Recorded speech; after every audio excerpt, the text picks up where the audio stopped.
Good. Okay, thank you. Welcome to the Lyon Township Planning Commission meeting for Monday, July 27th, 2026. Please join us in the Pledge of Allegiance. I pledge allegiance to the flag of the United States of America and to the republic for which it stands, one nation, under God, indivisible, with liberty and justice for all. Kelly, if you take roll, please. Here. Here. Here. Ron Dombrowski. Here. Ron Pennington. Here. Kurt Rattke. Here. Carl Brown. Very good. Approval of tonight's agenda. Got a change to the agenda, Mr. Chair. There's kind of two number ones on the business tonight, so we're going to move number one on old business to number 3.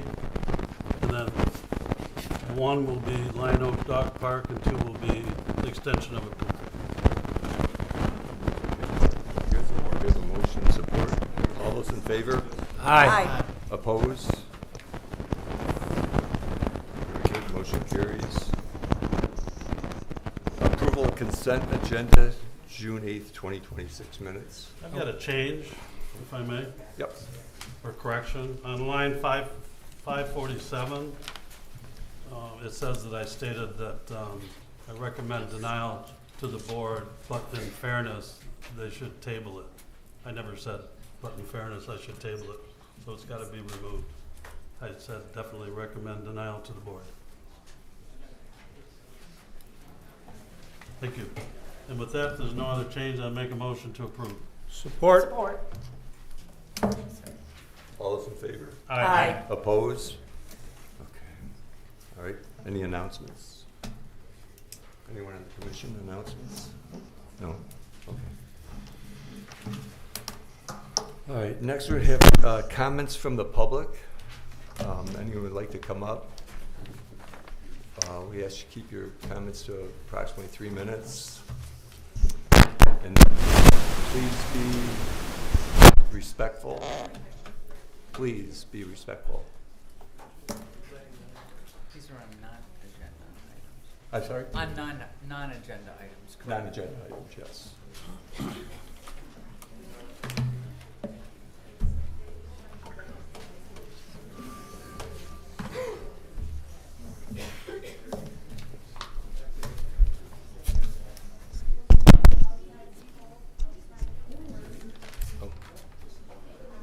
Sorry. Good evening. Oh, yeah, wait, hold on, Mark.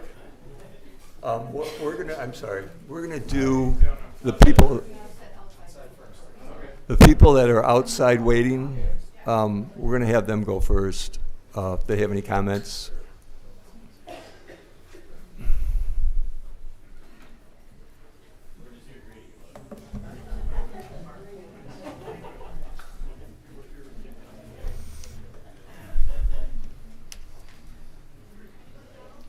Evening. My name is Craig. I live in Mill River, and I have a few statements I'd like to enter onto the record, please.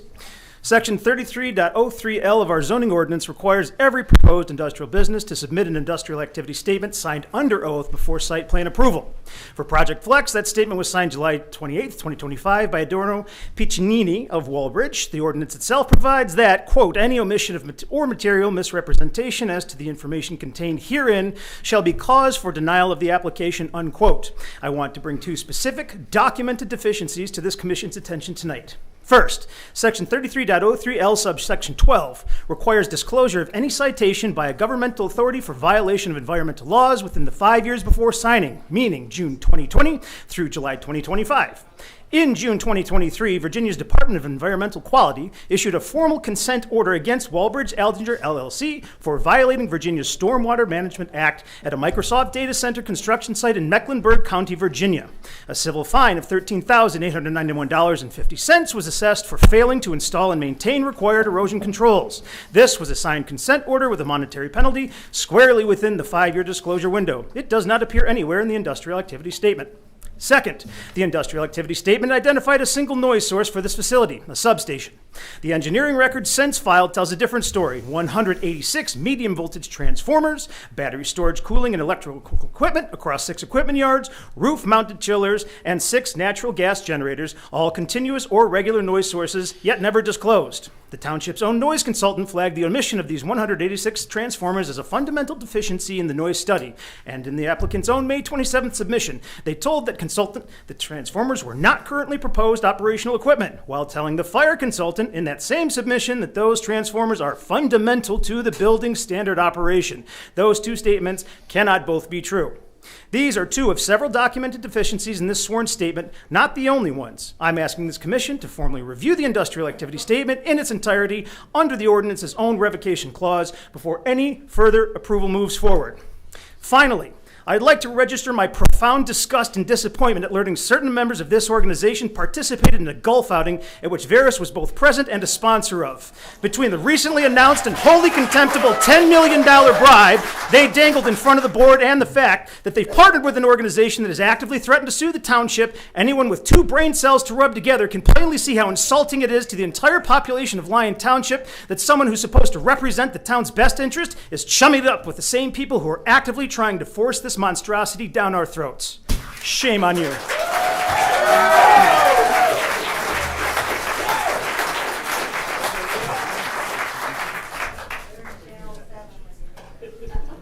Hi, my name is Laura. I'm a resident of South Lyon, Riverwood West. I'm bringing the brochure that many of us probably received, the glossy. I have a few suggestions on the brochure, like I did last time. Instead of the question, what will Project Flex do for you? I think the more appropriate question is, what will Project Flex do to you? That's the question we all want the answers to. Let's go further. We've got $300 million over 17 years, and we've got the $10 million sweetener on the Community Investment Fund. I'm sorry, I think there's some fuzzy math going on here. Does anybody here envision the noisy, polluting, power and water chugging facility operational in 17 years? I don't. With the pace of technology, I just don't think that's viable math here.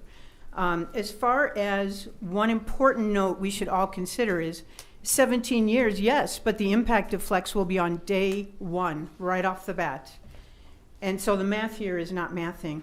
If it's so flipping fantastic, why the $10 million sweetener? That's what I'm trying to figure out. That's a bit of a red flag to me, and it seems like an attempt to buy support.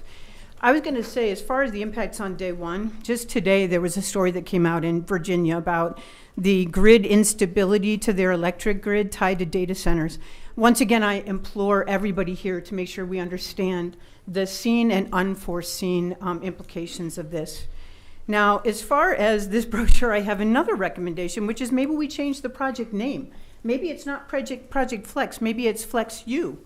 And the reason I say that is because Walbridge, Veris, and Anthropic, they may need to flex here. There are plenty of other sites that don't border homes, an elementary school, beautiful farm fields. Why not flex to a more appropriate site? That's number one. The other one is if it's so flipping phenomenal, then the people of Walbridge, Veris, and Anthropic, they can move here. They can live within 1 to 3 miles of the facility. They can send their kids to that elementary school. I think there'd be several of us who would be willing to sell our property so that they can do that. I'm going to suggest that their answer is probably a no. And in response to that, I would suggest that our answer has to be a big, fat, inflexible no as well. And if any of you here still think that this is a great idea, I would suggest that you consider a flex as well or a change. Wrong project, wrong place. Thank you very much for your consideration.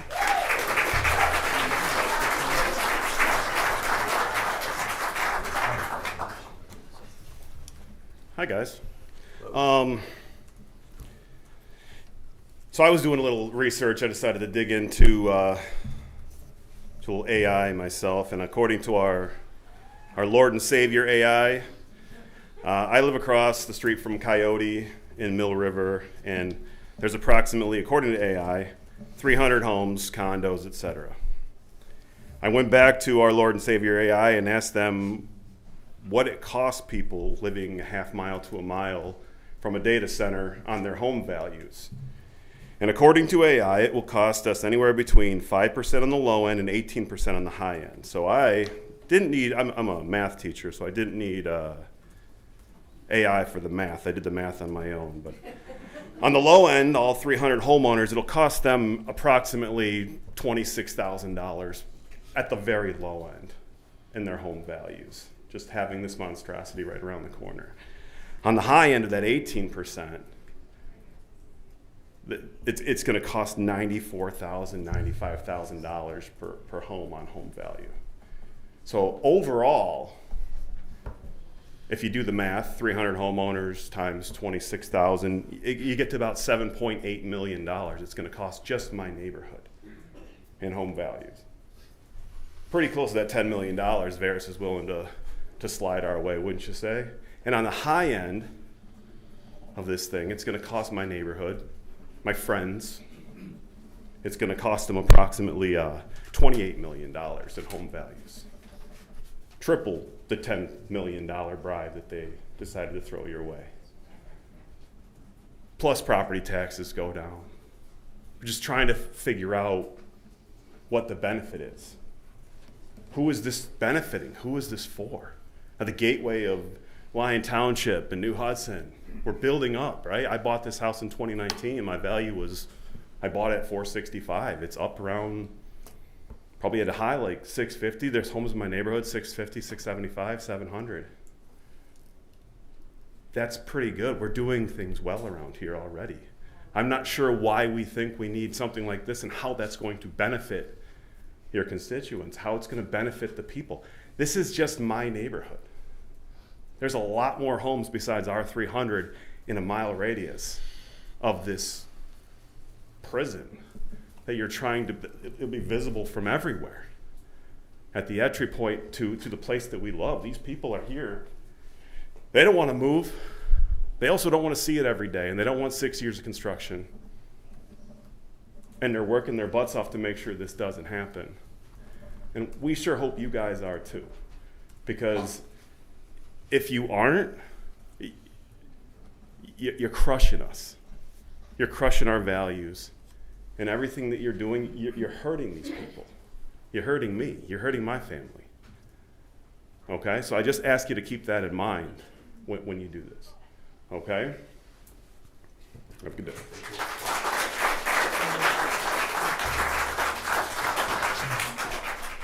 Good evening. My name is Jeff Barker.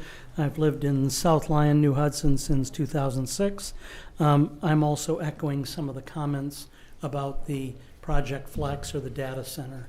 I've been attending a lot of these meetings since February, and I know that there's been specific requests made of additional information, studies to be performed, and they have not been done. And that's over 5 months ago. So to me, I believe that's disqualifying for this project to go forward. And it's not as if we're talking about maybe painting, a street corner a certain color. I mean, these are things that impact people's life, liberty, and pursuit of happiness. And that's why they moved here, in a great residential area, and a great area to live in general. So I believe that if this vote continues forward, or a approval is given, I think that is negligent at best on behalf of the board. And in fact, I think that given on some of the health issues and some of the things in terms of economic devastation for people's homes, like the gentleman before me did a great job and analysis of, I think it's really criminal. So I think that at this point, we need to say for Project Flex to move to a decline and to just move on with other business. The one thing that's been great is to see all my fellow citizens come out and speak emotionally, provide specific, tangible details as to why they don't like it. It's not, just some nebulous, well, we don't like it. I mean, there's very, very clear danger signals in going forward with this. I know they've tried to hang out or hold in front of us the economic benefit. I think that is far, far outweighed by health concerns, economic loss due to home values decreasing. And the part that I find most egregious, if one child is harmed, their health is harmed because of this, that to me is absolutely criminal. And I'm not saying that data centers don't belong. They just don't belong where they're proposing it and in the way it's being constructed and approached.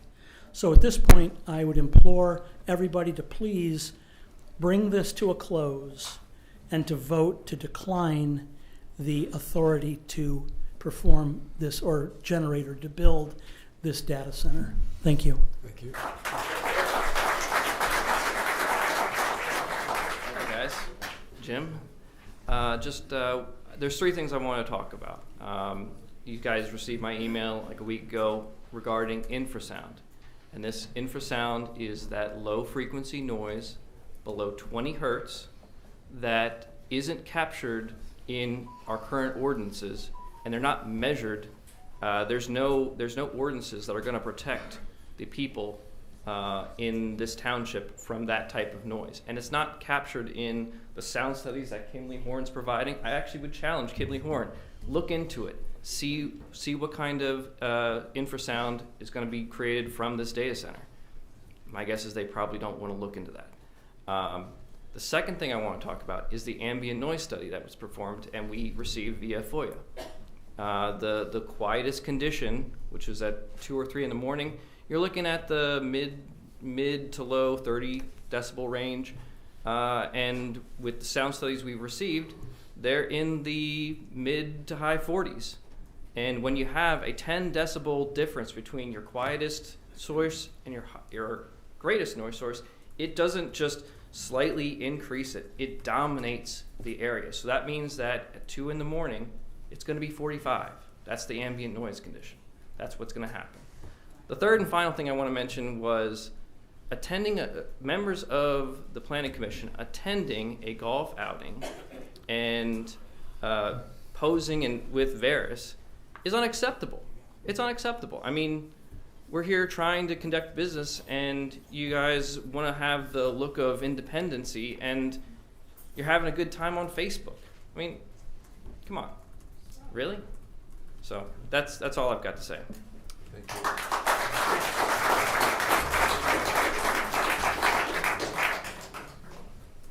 Good evening. Hello.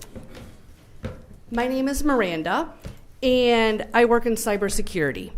When there's an active cybersecurity attack, when a system's been breached, I get the call. I'm the one who's called to stop the attack.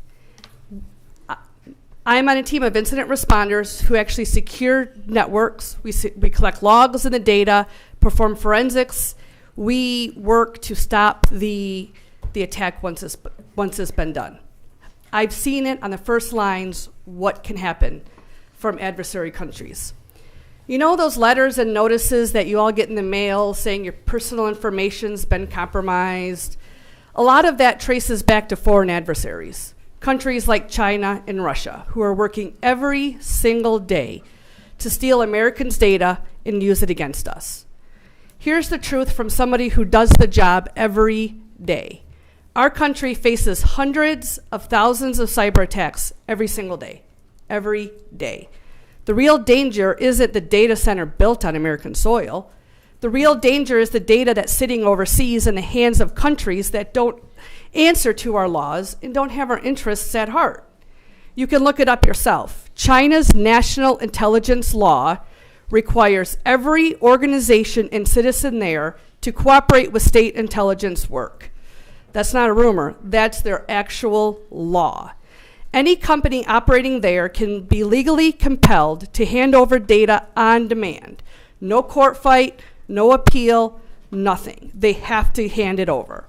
Here, we can at least push back in court. When they're in China, there is no pushback. And I know there are real questions about water and energy, and those all deserve honest answers. But the newest data centers use far less water than the older ones. Some even run on closed loops. They're filled once and they're reused. Modern cooling technology uses just a fraction of the electricity older systems did. These aren't promises, these are facts. And that's exactly why the work of this commission, and that's exactly why it is important that you guys continue to review the sound study, the energy audit, every condition that is tied to this project. Every part matters. Getting it right isn't something that should be rushed.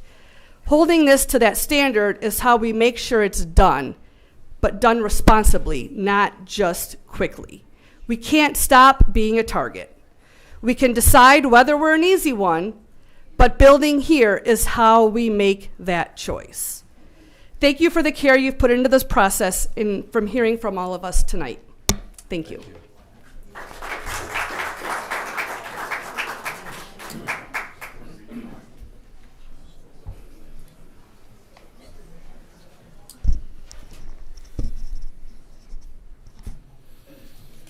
All right, I'm going to speak a little louder because I've been told that I can't be heard on microphone so easily. So, I'm a Lyon Township resident, and I am here to continue the beautiful long tradition of reminding you of the many reasons that you should be denying this project, and of course to help keep the wolves from Isengard at bay during this siege of Helm's Deep we have going on here. But you know, I just learned something that I had not known before. Is that golf outing story really true? No, it's not. Oh, she's saying it's not. Okay, good, because It is not if true. I have to tell you, It is not true. it is not true. None of you have attended a golf outing with the. No, I have. Oh, you did. I did. 100% I did. I work for a defense contractor. Do you have any idea what would happen to me if I took a Space Force major out to a golf outing? The lawsuits for financial conflict of interest would be flying left and right. I would never be able to work in this industry again. I went with Brian. Just to let you know. I went with Brian, my plan. What you did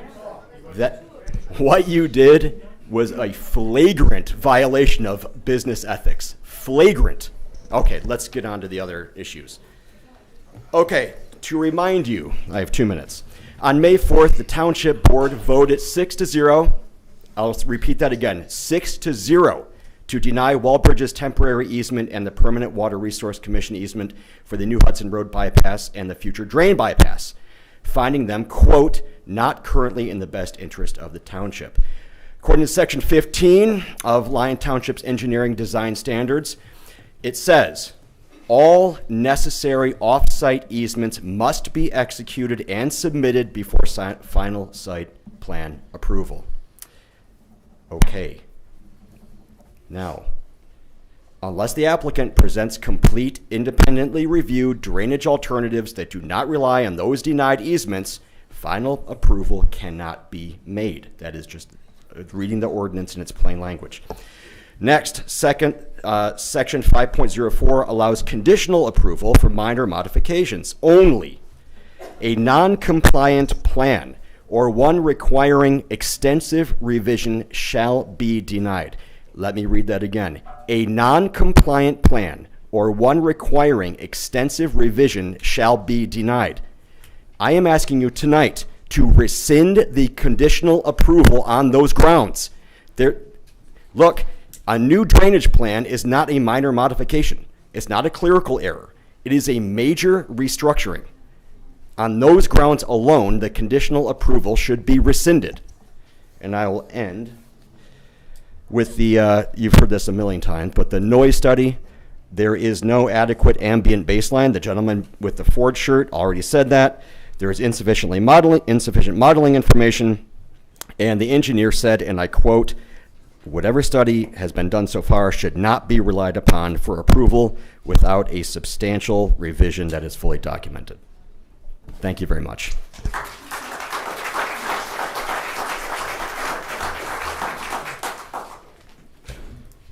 Good evening. My name is Mark Spencer. I live in Lyon Township.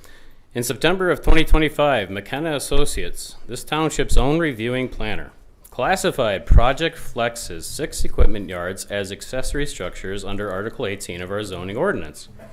I want to walk through why that classification doesn't hold up and why it matters. Section 1803A2 of our ordinance lists exactly what qualifies as an accessory structure in industrial districts. Buildings for parking attendants, guard shelters, gate houses, and transformer pads. That's the complete list. But the 6 equipment yards at Project Flex contain 436 battery energy storage units, 186 medium voltage transformers, ring main units, 30-foot tall water storage tanks, and fire pump stations. None of that equipment appears anywhere in our ordinance list of what qualifies as accessory. When an ordinance specifically enumerates what counts and the equipment in question isn't on that list, that is not an error. It's intentional. Here's why this classification matters beyond paperwork label. Because these yards were classified as accessory structures, they were never run through Article 33's enclosure requirements. We heard about that earlier tonight. Please don't forget that. The rule that industrial equipment be conducted within a completely enclosed building. As a direct result, the township's own fire consultant, Code Concepts Group, evaluated these battery storage units as outdoor equipment with open air separation between units and natural ventilation for thermal runaway gases. It's not good. But if this equipment is required to be enclosed under our ordinance, indoor lithium-ion battery storage is a completely different fire safety problem. Different ventilation, different explosion protection, different suppression design. That means the fire safety review conducted for this facility was not simply incomplete. It was conducted for a configuration our ordinance may not even permit. I'm asking this planning commission to require a formal determination by the commission, not just recommendation from the applicant or planner, on whether these equipment yards meet the ordinance's own enumerated accessory use list. If they do not, to require Article 33 enclosure analysis before anything else further is approved on this. Make sure our people are safe, our fire and EMS are safe, and our township is protected. And please stop golfing with the enemy. Thank you.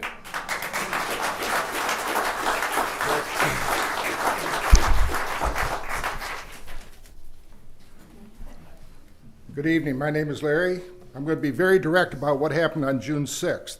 A representative from Veris walked into this room and tried to dangle $10 million in front of the board as if Lyon Township could be bought. That wasn't a community benefit. That was an attempt to influence a zoning decision with a checkbook, and it was insulting. If money is truly what the board wants, let's talk about real numbers. Numbers controlled by the residents, not a corporation trying to force its way into our township. We have roughly 8,500 to 8,700 property taxpayers in township. Using 8,600, I'm demanding that the board place a ballot question before the voters at next election. A dedicated $200 per year property tax increase for 10 years used solely to prevent data centers from ever being built in Lyon Township.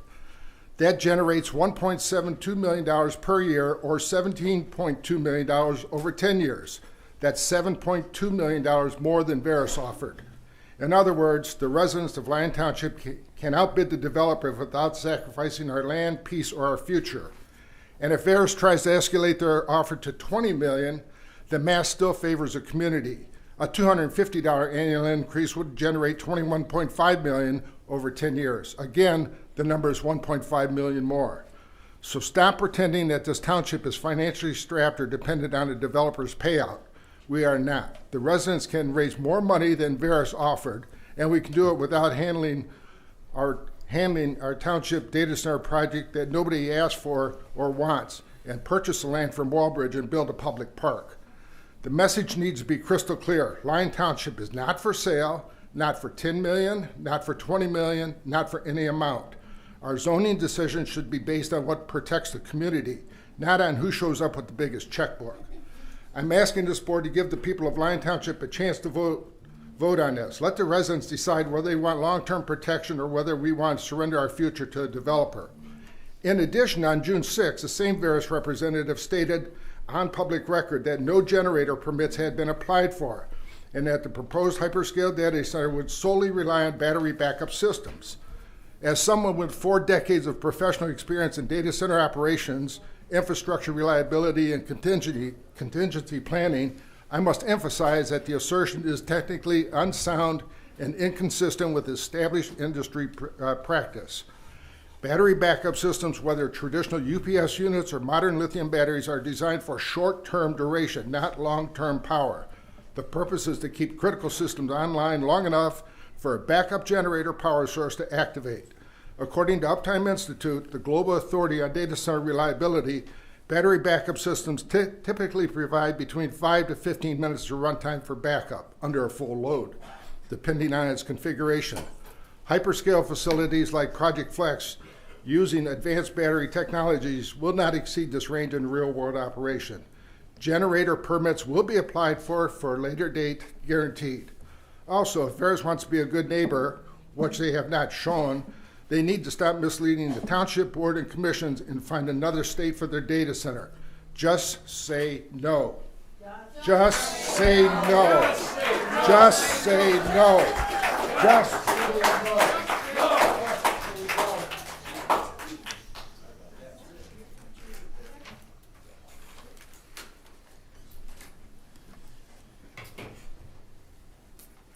Sorry about that. I ran at the pace of a herd of turtles riding a dead mule, so I get there eventually.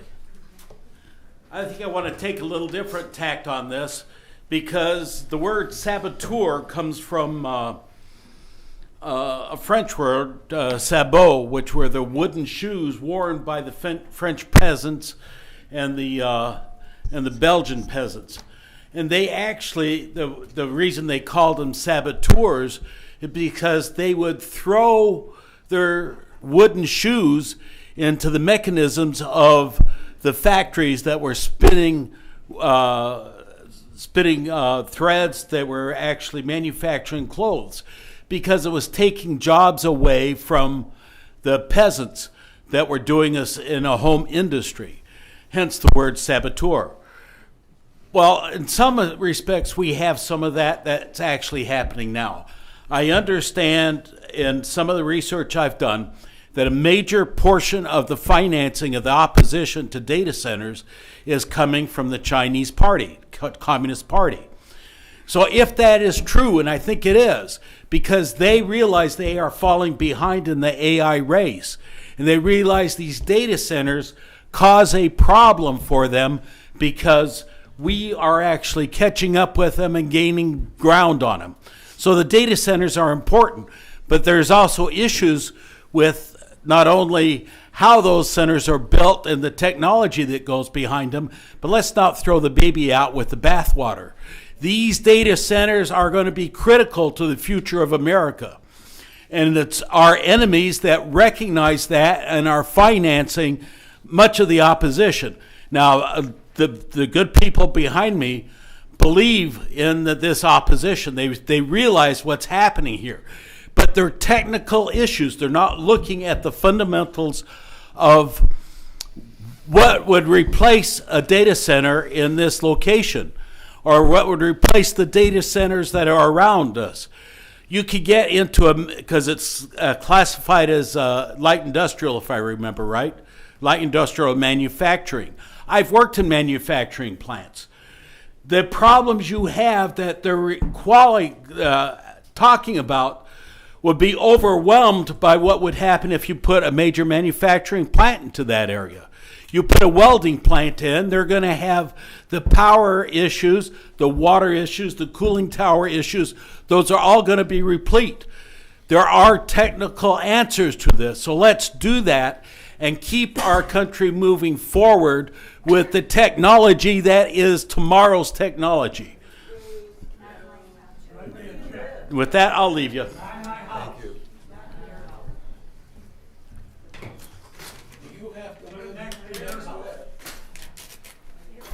I've worked in these plants. I have worked in the plants. I have been there. Let's come on. Little respect, people. Hey! Little He respect. had an opinion. He's done speaking. We need to move forward. Yeah. Okay, we'll get him out. Good job. He'll leave at his own pace. I think things that you got to consider. You've got to consider. You can't just throw it in.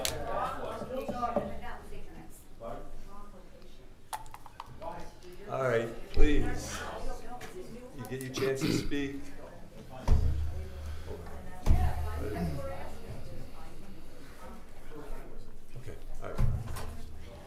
Good evening. My name is Kelly Sullivan. I live in New Hudson.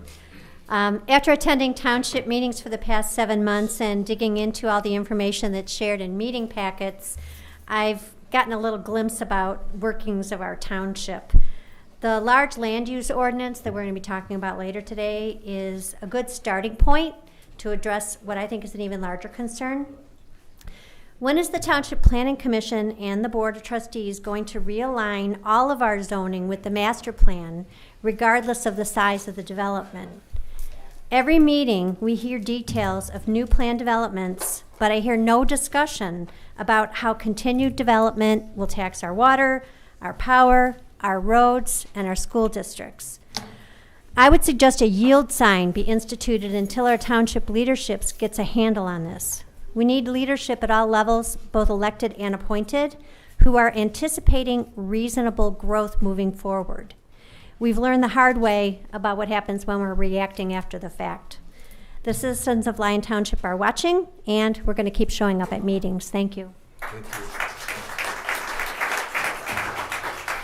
you. Mr. Pennington, nice to see you. Hope we'll continue to see you.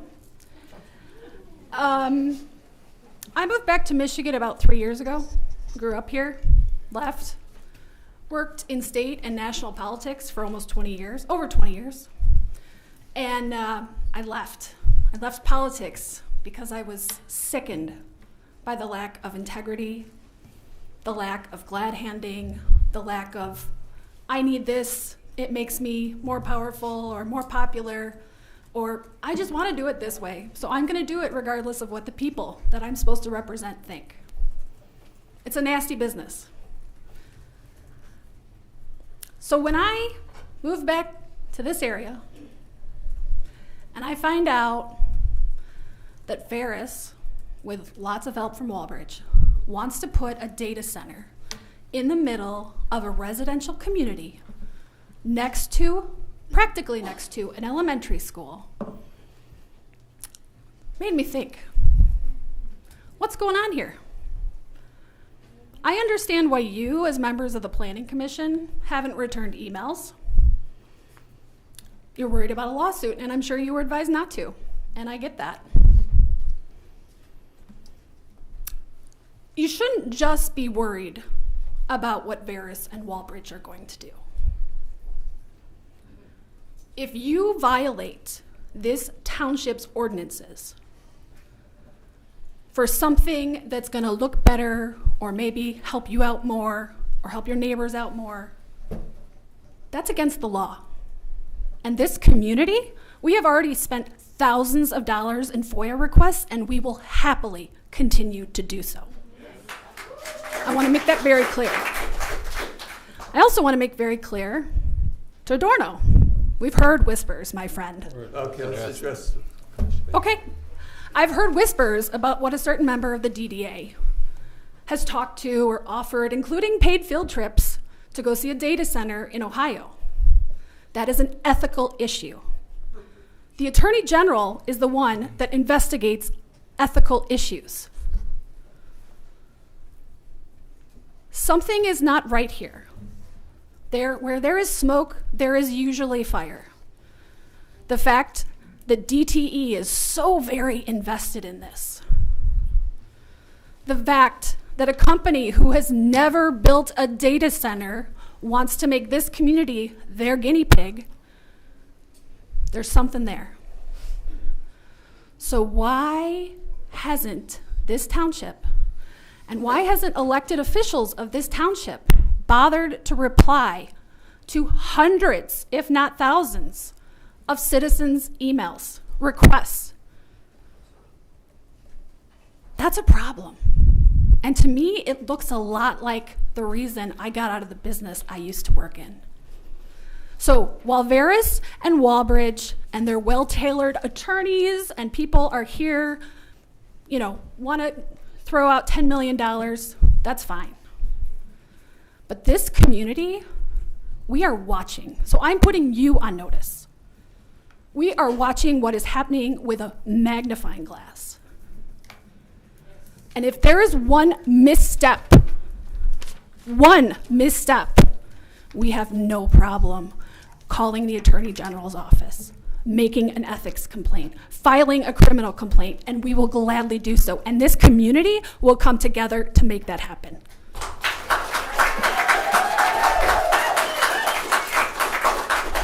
This is our community, and you need to protect it.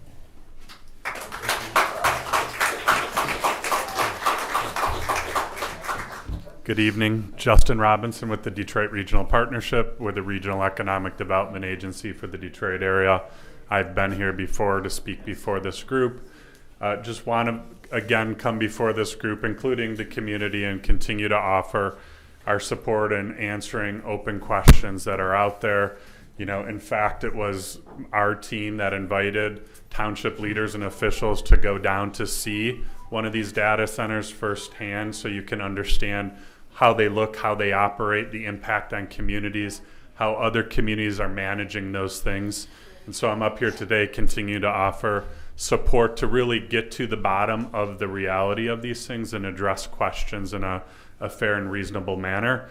Last week, we helped host, in partnership with Edit Huron Valley Guns, a forum as well to hear from experts right from Ohio, from engineers who've done these projects around the country, no affiliation to this one, for residents and folks to ask questions. And so again, continue to offer that to all of you.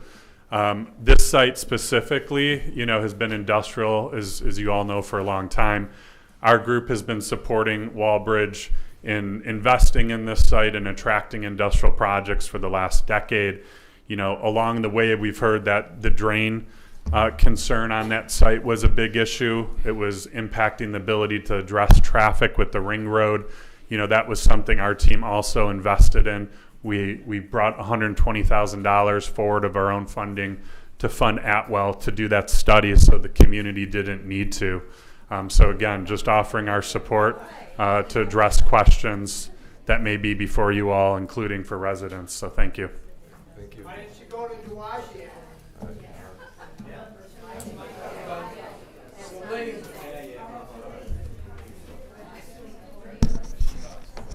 Good evening. William Lawrence from Lansing, running for U.S. Congress to represent Lyon Township in D.C. and to pass a federal moratorium on new data centers. Because there may be a right way to do this, but what we're seeing here and around the country is obviously the wrong way. So we need to put a pause to this so that we can make sure to get it right. Today I want to speak on the specific issue of the $10 million payment that was offered by Veris and Wallbridge to the township. Now, the estimated, seems hard to pin down a total investment for Project Flex, but I saw numbers ranging in the vicinity of around $2 billion. So let's just say that as the total investment. And that means $10 million is about 0.5% of the total investment considered. I was thinking about how to put this in perspective. I thought about, you're going to the grocery store. You have your kid with you. You're planning to spend about $200. That'll get you groceries for, I don't know, at least a day or two. But you got $200, and you get there, you park, you're at Meijer, and the kid is making some noise, and it's going to be a rough trip. And so you dig around in the console of the car, and you find 4 quarters. And you shove the quarters in the kid's hand, and you say, here, get a gumball. Ideally 3 or 4 of them. And you're thinking to yourself, well, maybe if your mouth is full, then you'll shut the hell up. And so you just spent 0.5% of your grocery budget on hush money, is what happened there. And that is what is being offered to the township in this deal. It's not a serious offer. It's not a good faith offer. It's be quiet money. It's sit down and shut up money. It is rounding error on their project budget money. And when you look at the total revenue of these companies, and certainly Anthropic, which is the end user, now it's a rounding error on a rounding error. You're getting down into, a percentage point of a percentage point or even less. So the resources that these companies have at their disposal is obviously immense. If they want to be a good neighbor and a good partner, you should be looking for a significantly larger offer than what has been made and a real dialogue with the residents about their concerns rather than more intimidation and threats of lawsuits. Thank you.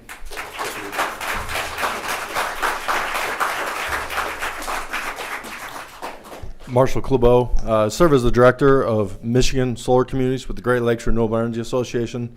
I've been working in deep fashion on the energy transition issues of our time for over the last decade. Don't let these billionaires and monopolies bully you guys. We're better than that. We're talking about pure Michigan here. We all love our forests. We all love our rivers, our lakes. This is what makes us pure. These hyperscale data centers are not only unnecessary, they're environmental disasters. Absolutely going to destroy our communities. They're community destroyers and ultimately national security concerns.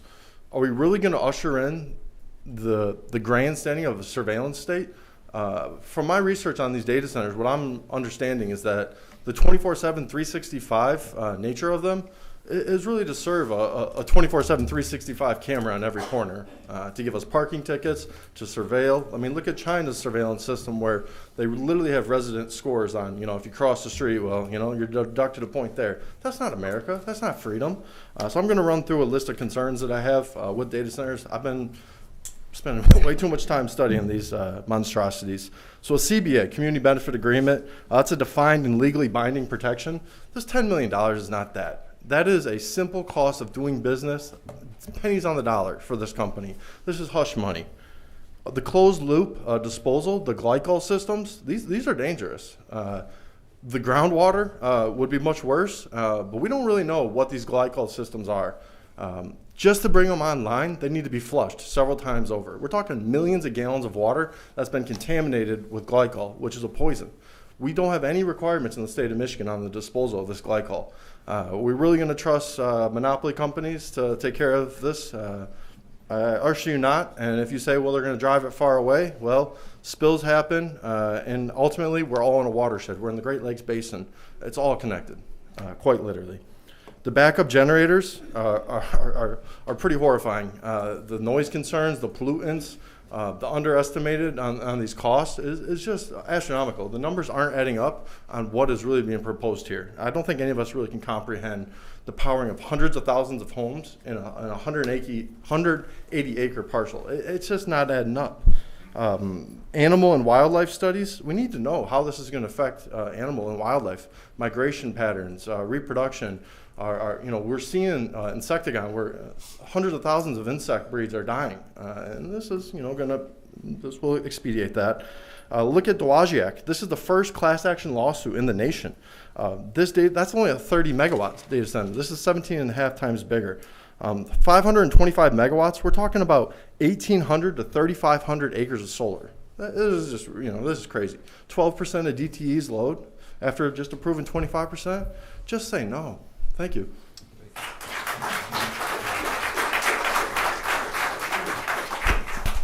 Good evening. Thank you for the opportunity. My name is Lee Graham. I'm the Executive Director of the Operating Engineers Labor Management Education Committee. I'm here tonight to support Project Flex. My message is the project means jobs for Michigan workers. It is expected to create approximately 1,500 local union construction jobs. And those jobs will not belong to any one trade. Operating engineers will prepare the site and operate the heavy equipment. The iron workers will help build it. The electricians will wire it. The plumbers and pipe fitters will install it, mechanical systems. Carpenters and laborers will help bring it all together, to name a few.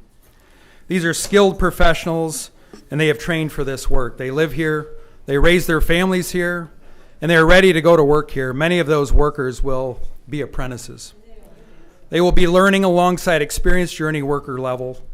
They will earn a paycheck while building the skills needed for a lifelong career. That is how workforce development is supposed to work. You can invest in training, you can recruit young people, veterans, and career changers into the skilled trades, but that training only matters if good jobs are waiting for them. The opportunity also continues after construction is complete. The project is expected to create approximately 210 permanent jobs. The Operating Engineers 324, that includes the stationary engineers. These are highly trained professionals who operate, maintain, and troubleshoot systems to keep major facilities running safely and reliably. These are not temporary assignments, these are long-term careers. They are jobs that allow people to build a life, support a family, and remain in Michigan. When projects like these are built here by Michigan workers, the benefits stay here, the paychecks stay here, the skills stay here, and the next generation see that they do not have to leave Michigan to find a good career. I understand that the township has many factors to consider, but from a workforce perspective, this choice is clear. Supporting this project means supporting Michigan workers. It means supporting work that will be done by Michigan hands, and it means keeping Michigan's skilled workforce working here at home. Thank you for your time and consideration.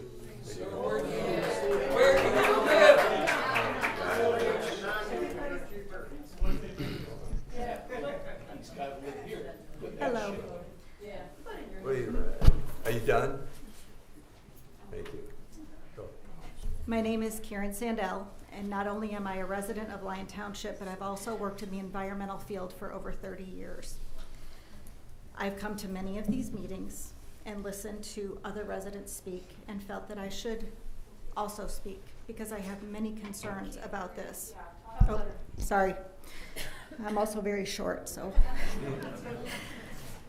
First off, I'm not being paid by any governments outside of the USA to be against a data center. I'm just a resident who has concerns. Many residents have voiced concerns over the last several months about many of these issues. The noise pollution is a prominent one, and even if the noise levels somehow meet regulatory limits, continuous industrial noise can affect the residents' quality of life, especially those living directly adjacent to this site. Audible noise from the data centers typically travels 1,500 feet to a half a mile, and that's in normal conditions. The persistent low-frequency hums and heavy backup generator noises can travel 2 to 2.5 miles and occasionally up to 5 miles. I'm within 3 miles of this site, so this concerns me greatly. Will noise monitors around the perimeters of the data center property lines ensure that the noise does not leave the site? I highly doubt it. Will there be financial consequences to Versus if the noise levels exceed the township ordinances, if this is approved? I'm also very deeply concerned about the environmental impacts this facility would have on existing residents, their homes, the schools, wildlife, the impact on the children that are attending an elementary school that is very close to this site. These will be significant impacts. The wastewater discharge that will leave the site, even if it is a closed loop system, will significantly impact our community in a negative way and our water supply, which leads to my greatest concern, water usage. It's not a closed loop system that they won't be pulling millions of gallons from the aquifers. They will do that on a yearly basis. My home relies on a private well. Along with most of the residents in this community, we all depend on a groundwater source, and the proposed data center would draw water from the same aquifers that supply our community. Residents deserve clear answers about how much water will be withdrawn on a monthly, yearly basis, and what protections will be in place for existing well owners, and what happens with residential wells when we experience declining water levels or reduced capacity for our wells. Finally, I would like to address the reported $10 million contribution being offered. Whether it is characterized as a community benefit, an incentive, or an investment, many residents, obviously, are uncomfortable with the timing and the appearance of such a financial commitment while this project is under consideration.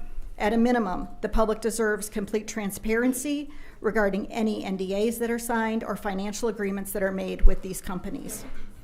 And we deserve assurances that the decisions that are being made solely on the merits of the project and its impact to our community.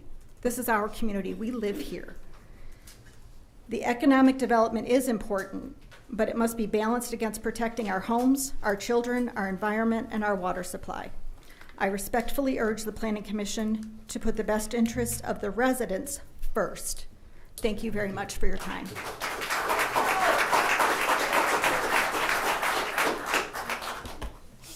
Hello, I'm Nancy from Lyon Township resident.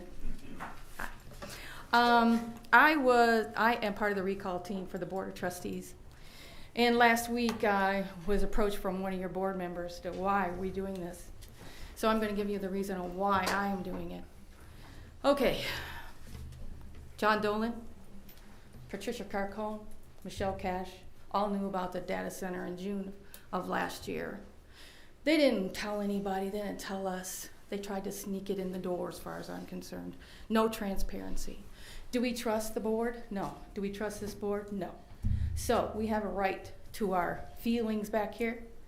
And I had an opportunity to go to the Huron Valley Gun Club and ask questions that I don't get answered here or with the trustees. So one of them is a closed loop system. Nobody wants to tell me how it works, what's going to happen with wet water, what chemicals are in that water. So they told me, yeah, there's glycol in that water. Now, it's going to have to be drained, and the township has got to be prepared. If not, it's got to be taken away. Where's it going to go? Anybody know? It's going to go down that drain. We know it. It's going to affect my water because I live within 1 mile. Now, what did the Board of Trustees do about this? Nothing. Okay, I asked another question on sound effects. How does it affect the health? Nobody wants to answer that question. The Huron Valley Board could not answer my question. They just sat there and looked at me. I'm like, what? You don't know? You're in Ohio and you have all these data centers, but you do not know how it's going to affect me, my dog, my family? I just shook my head. And then they said, oh, our land values are going up around the data center. I'm like, sir, I'm on the recall walking around on Lee Road, and we all know that the data center is just like a handshake away. One of the residents there has sold his house for $100,000 less because of the data center. That's what we're looking at, property with losses. So what do? Leave. Okay, our schools. These people are going to leave our schools. There won't be a school anymore, so Veris won't be able to give money to us, okay? The traffic, 60-car trucks going in one way, it's gonna go back out. All these businesses in New Hudson are gone. They're just gone. And who cares? Does anybody care how we're gonna be affected by this data center? Does the township trustees care? John Dolan is the supervisor. It's his responsibility to take care of us as a township. What is he doing? That's why we're here for the recall. And we have a lot of people in this room right now. We'll take your signatures, anybody who wants to sign. Thank you.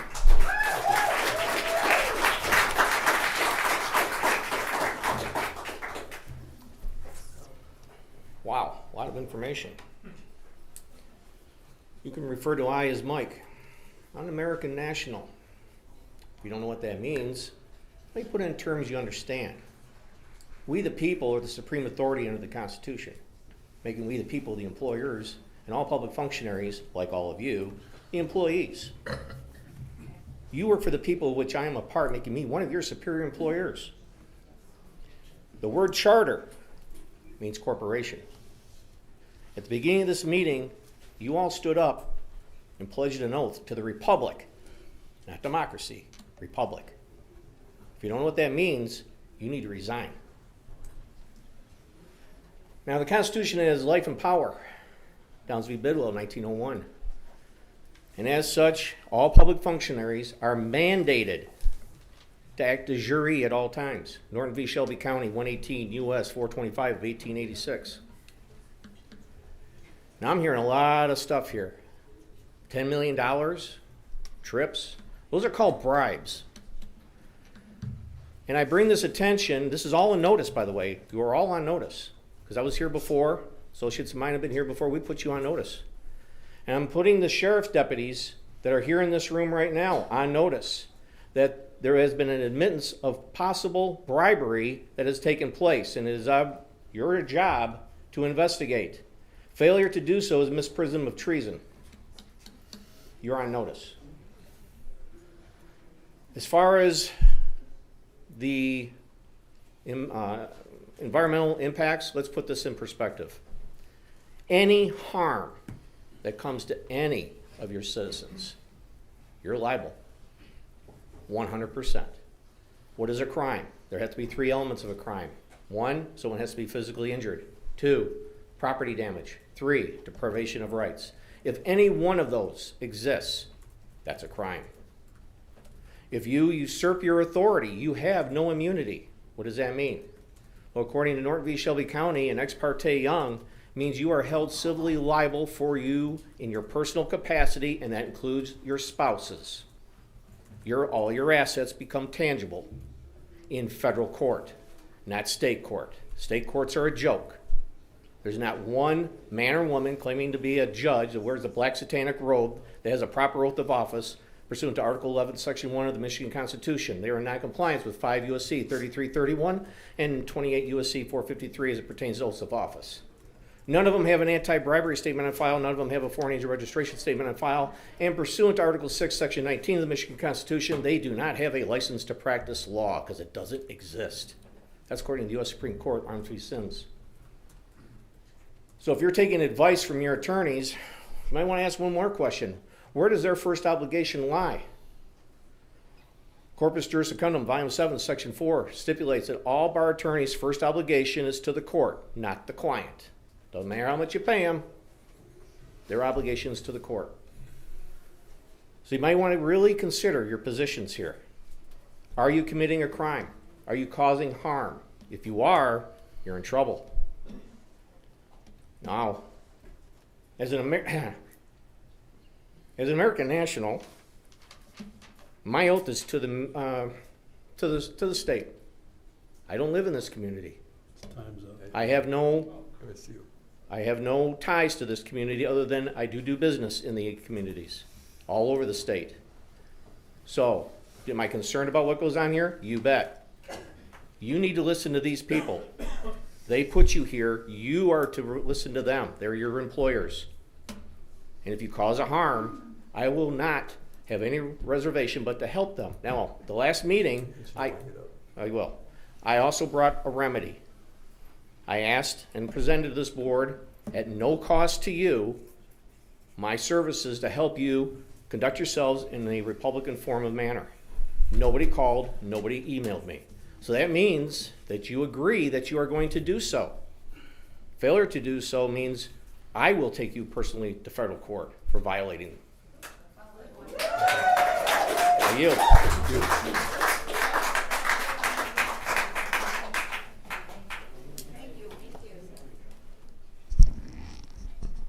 Good afternoon. My name is Mike Larson, and my wife and I live in Lyon Township. As citizens of Lyon Township, we've been speaking out against Project Flex since the beginning.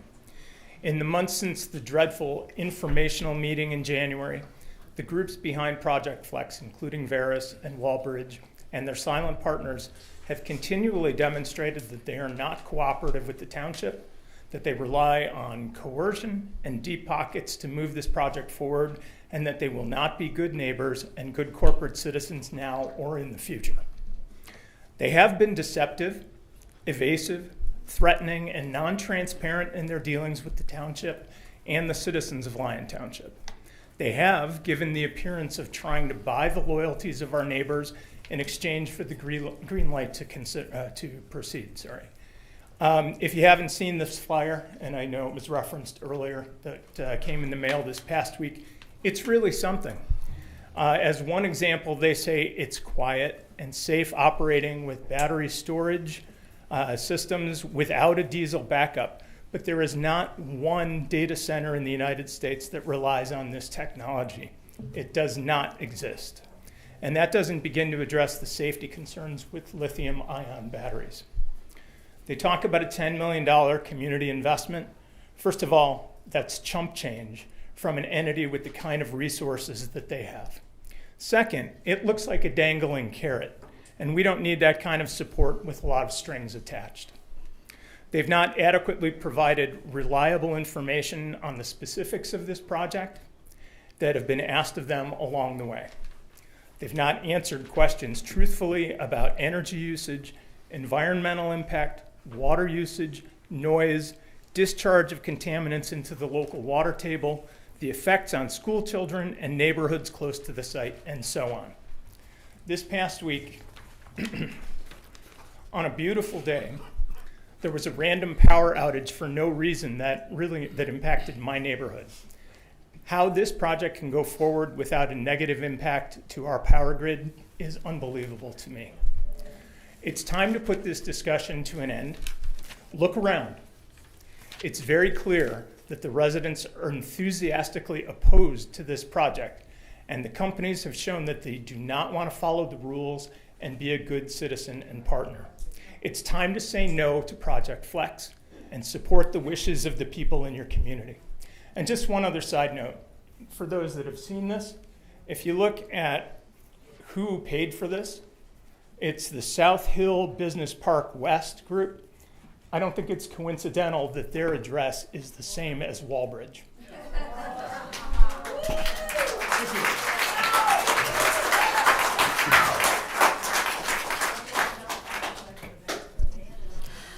Hello. I'd like to bring attention to an event that happened last week that promoted propaganda for Project Flex. Huron Valley Guns reached out to their neighboring business, Walbridge, to bring information about data centers to the community. Huron Valley Guns opened their home, and what Walbridge supplied were speakers from DTE, another data center, the Detroit Regional Partnership, who introduced Walbridge and Veris. Excuse me, could you slow down a little bit? Sure. Thank you.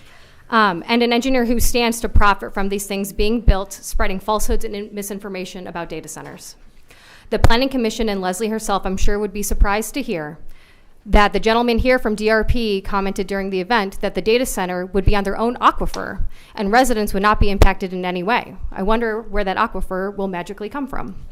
Moreover, tonight we heard about local jobs. Well, we've had several conversations with local union leadership and community members in Virginia, in the country's data center hub, and these aren't local jobs. The facts are that the benches are frequently empty. Trade jobs are down, and there isn't enough journeymen to cover the current workload in this state. So these jobs are being filled from people out of state and even out of the country. If they can't share information in an accurate way, you have to ask why and who benefits from the continued misleading information being shared. We've heard from countless sound water, policy, engineering experts from within our community and an educational event who can back up these facts, and we, the community, are intelligent and clever enough to identify when we're being fed BS. We're still waiting on portal questions to be answered, by the way. A township employee was at the HVG event, and I hope what they took away is how many inconsistencies around this project are being told to the public and what is being told to the township. My final thoughts, and I'll leave you with this. Back in December of 2025, I had reached out to Catherine and asked her why an industrial building wasn't being subject to special land use. Her response to me that it is an industrial zone, but it is not considered an industrial operation, to which I bring to the Planning Commission, you can't have your cake and eat it too. If it's not an industrial operation, then Project Flex can't be built where it's being built because that's zoned industrial. If it's an industrial operation, then it should have been subject to the special land use because it's over 100,000 square feet. And this commission messed up when it cherry-picked which parts of the ordinances it applied when it conditionally approved this project. You have the opportunity to right this wrong and rescind the conditional approval. Thank you.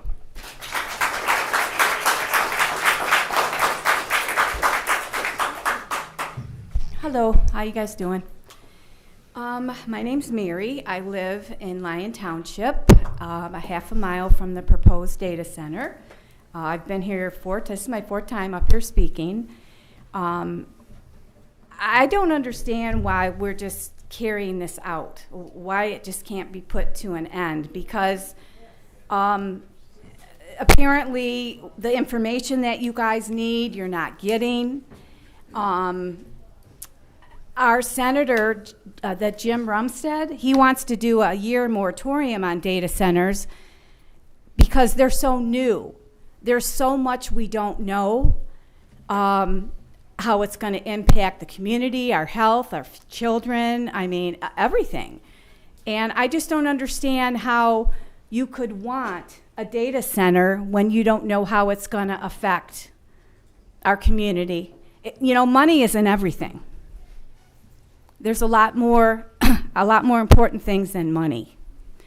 I had said this, the elementary school butts up to my backyard. I'm so worried about the future of our world, of what it's going to be like for your children and grandchildren. It's just, a mess. And then speaking of the moratorium, our moratorium comes to an end in September. I wondered how things are going on that, if that's going to be extended or what's happening with that. I don't know. I don't see anything good about this in this community. It does not belong in a residential neighborhood a half a mile from my home or any other home in this community. It does not belong here. I hope that you guys all have integrity and a conscience and that are going to look out for the people that you work for. Because I don't know how you could sleep at night otherwise, personally. Anyways, I'm really hoping that you do the right thing and that you look out for your constituents and that you don't take these bribes because that's not right. The golf outing thing, that was not cool at all. I felt that was like an insult or a slap in the face. The $10 million things is insulting and a slap in the face as well. And as I said, there's a lot more important things than money. And I hope you do the right thing and vote it down. Thank you.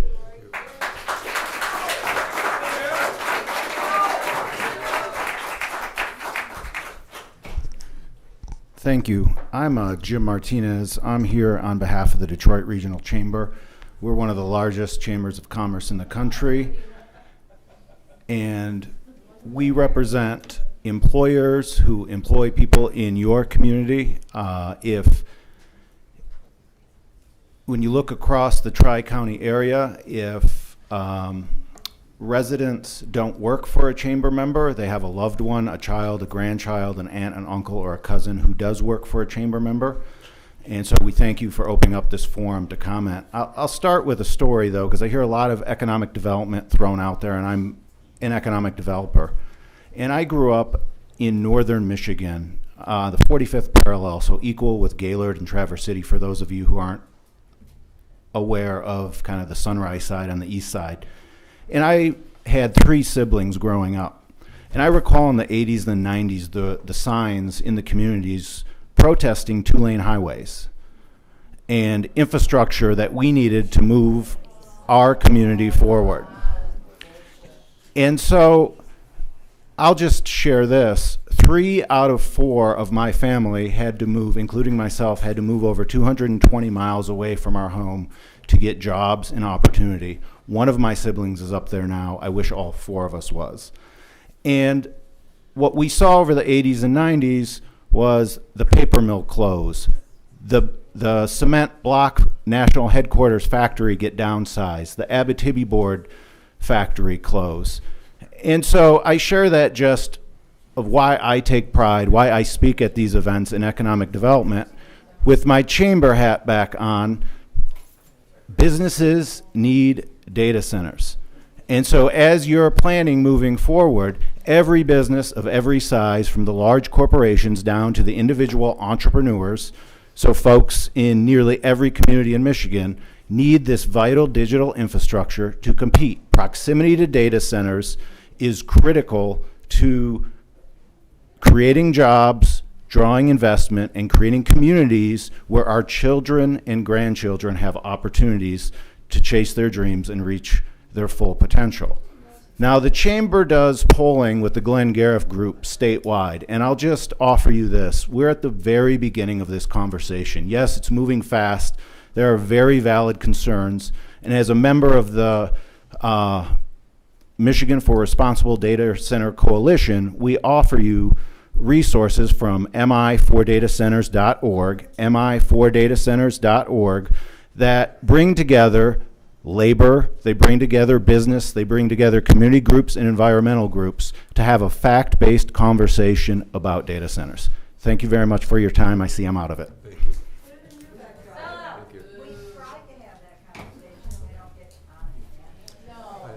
Hi, my name is Tim, and Here's what we can't hear. I want to share a couple thoughts as well. Sure. I originally lived in the county just to the north of here. It's where I grew up. I served in that county as a village commissioner or village council member in the village that I grew up, went to school in, and as a county commissioner. I also served on a village planning commission and a county planning commission. So I understand how difficult a decision it is for the things that you have to grapple with.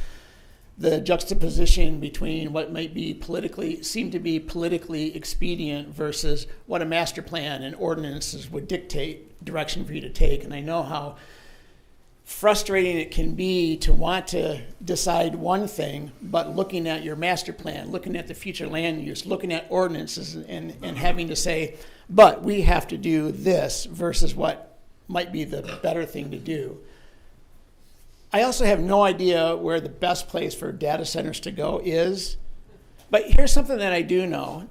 Not only did I grow up there, not far from here, I was also an Army aviator. And back when I flew, when we got from one place to another, we had a map strapped to our knee, and you followed along a line on a map to get from one place to another. Aviation, particularly military aviation, isn't that way anymore. Think of GPS on your phone exponentially with more information. I would hate to see our adversaries controlling that information. So again, I don't know where the best place for data centers is, but I know it's not China or North Korea or Russia. At least if we had them here in the United States, we have more control over the data that's going in and out and being processed by these data centers. So I just want to thank you as a Planning Commission for taking the time to examine all of the stuff that's coming in front of you, all of the information, all of the material, and looking at that, comparing it to your master plan, comparing it to your ordinances, and making decisions based on that. And I would just continue to encourage you to make those decisions, not based on what seems to be politically expedient, but what your ordinance is, what the master plan looks like, what your future land use requires. Thank you. Thank you.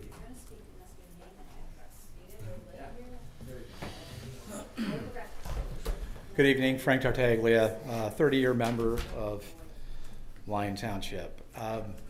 Over the past several months, I've provided recommendations to this board, to the Planning Commission, to the legal staff regarding guardrails for hyperscale data center development.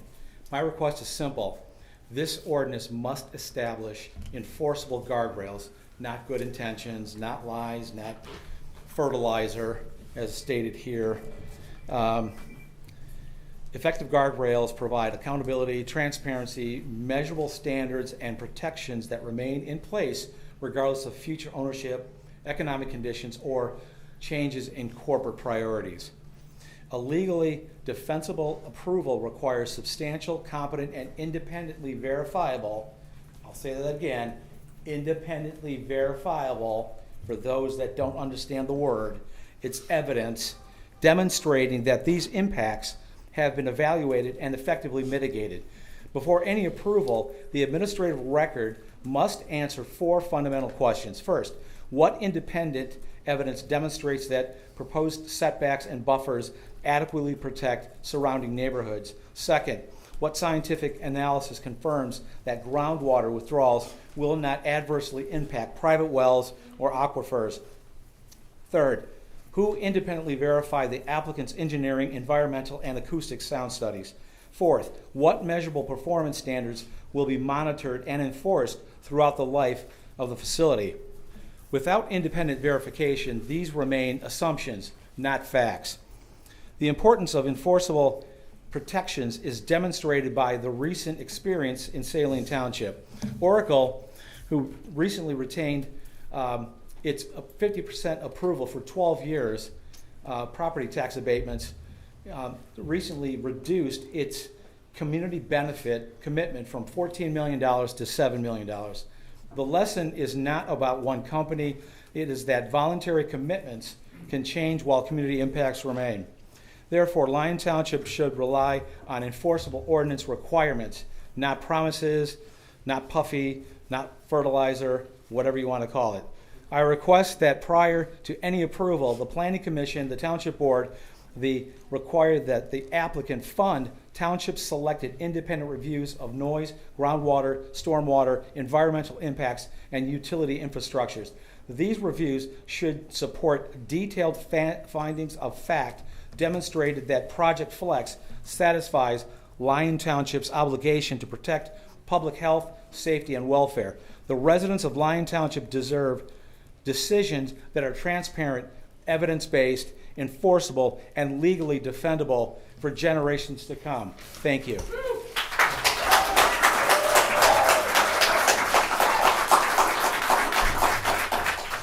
Good evening. My name is Jennifer. I'm not a planner, an engineer, or an attorney, so I don't claim to understand every technical detail of this proposal. But what I do understand is that Lyon Township has invested the time and the effort to create a master plan.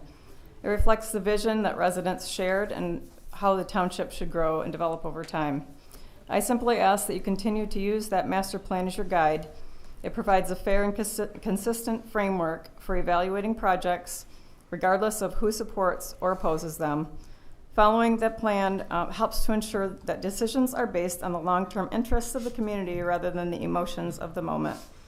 Thank you for your willingness to serve and for your thoughtful consideration for the township.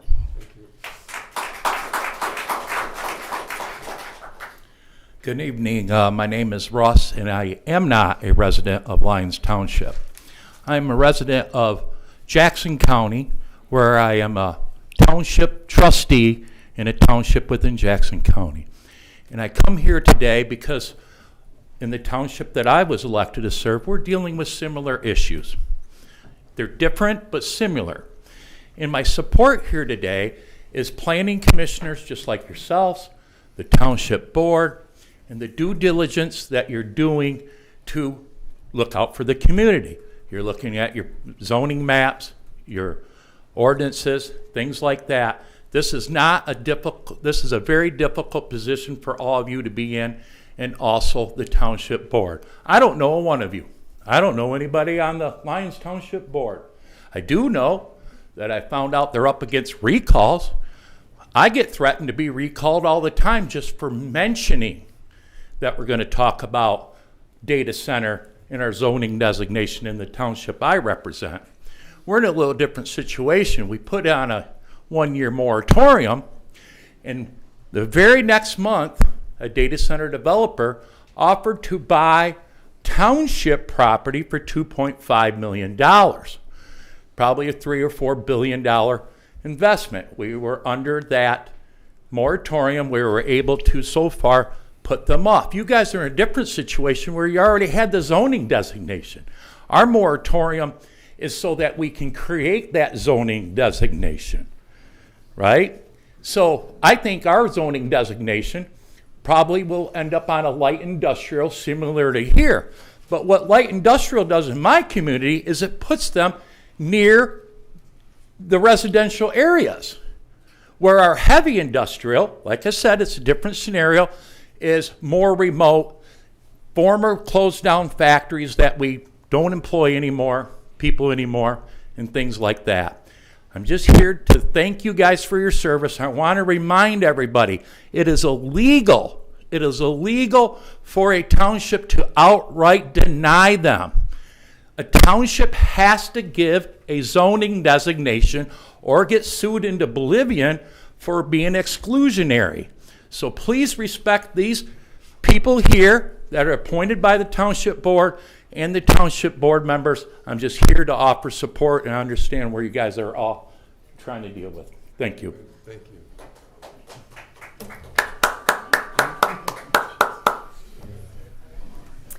Hi. I've never talked, but I am a resident, have been for over 20 years.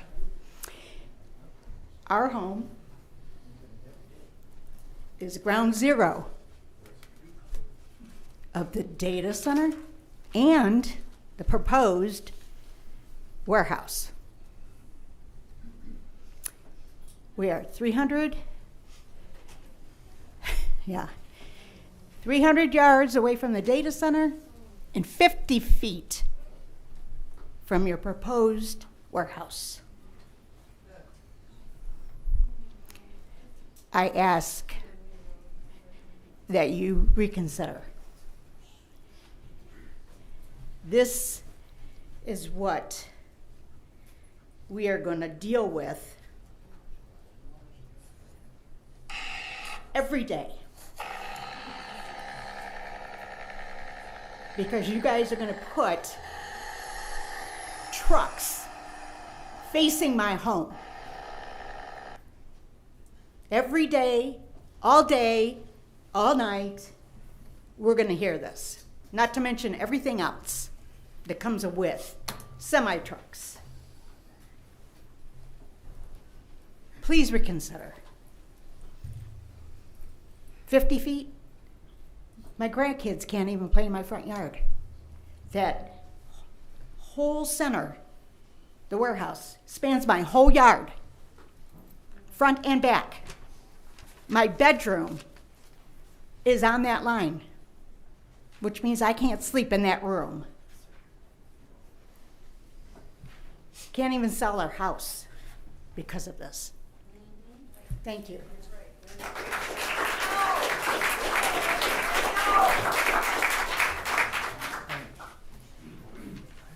I want to make sure, that's my wife, we're addressing the right, where's the planning commission? Right there, okay. So what she was saying is pretty simple. You know, we talked about golf early. There's a 50-foot easement in your current plan, which you're going to make a decision on tonight. Come up to the mic. There's a 50 feet easement on your current plan that you're going to make a decision on supposedly tonight. Your new proposal would take the trucks that are going to be 72 parking spots. You want a line up down my property line, and, well, wait, 50-foot easement, then 72 parking spots for trucks, then the docks, then the building.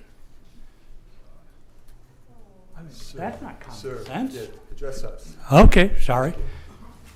So, your new proposals, or what's it called, documents,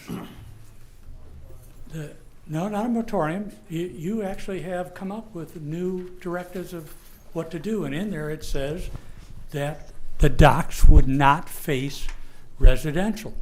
Right now you got some goofy rule that says the docks can't face a street, and there's a street going down the middle of the project there of Walbridge's property. You're calling that a street that it can't face.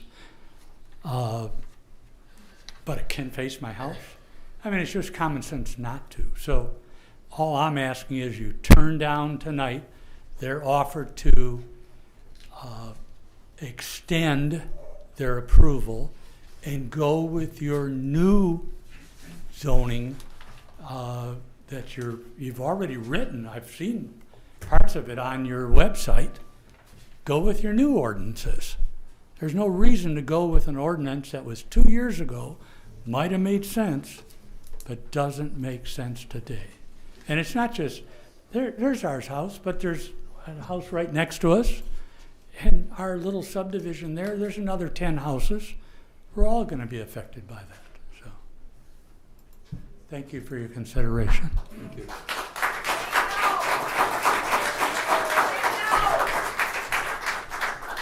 Good evening. My name is Bethany, and I live by General Motors Data Center in Warren. I understand the concerns everyone here is raising, but I thought I should share my own personal experience since I live right next to one. The new data centers are not the data centers of the 80s and not the data centers of the 40s, which is how long we've had them in this country. You would never know that the data center by my house existed unless you looked it up on a map. One benefit I have personally found from our data center is stable electricity. Our electric grid is over 100 years old, and there are no plans in this state to update it. When a data center is built, they pick up the cost of updating the grid for stability, and my community has personally benefited. When much of my city lost power for 5 days earlier this month, we did not, because we were on the new improved grid that our data center brought us. Thank you for your time. Thank you. Good evening. My name's Michelle, and I just like to say when managing a data center growth properly, planning is the key. And I want to thank the board for all of the hard work that you have done on this project, as well as everything that you do for the community. Placing this infrastructure in an industrial zone business park like this is the right, responsible path forward. The technology we rely on every single day, improving our lives from seamless communication to breakthroughs in medical advancement, requires modern data center support to exist. Local governments must be ready as this technology shapes our future. Thank you for doing the hard work to ensure that Lyon Township is protected, prepared, and positioned as a leader in responsible growth. Thank you.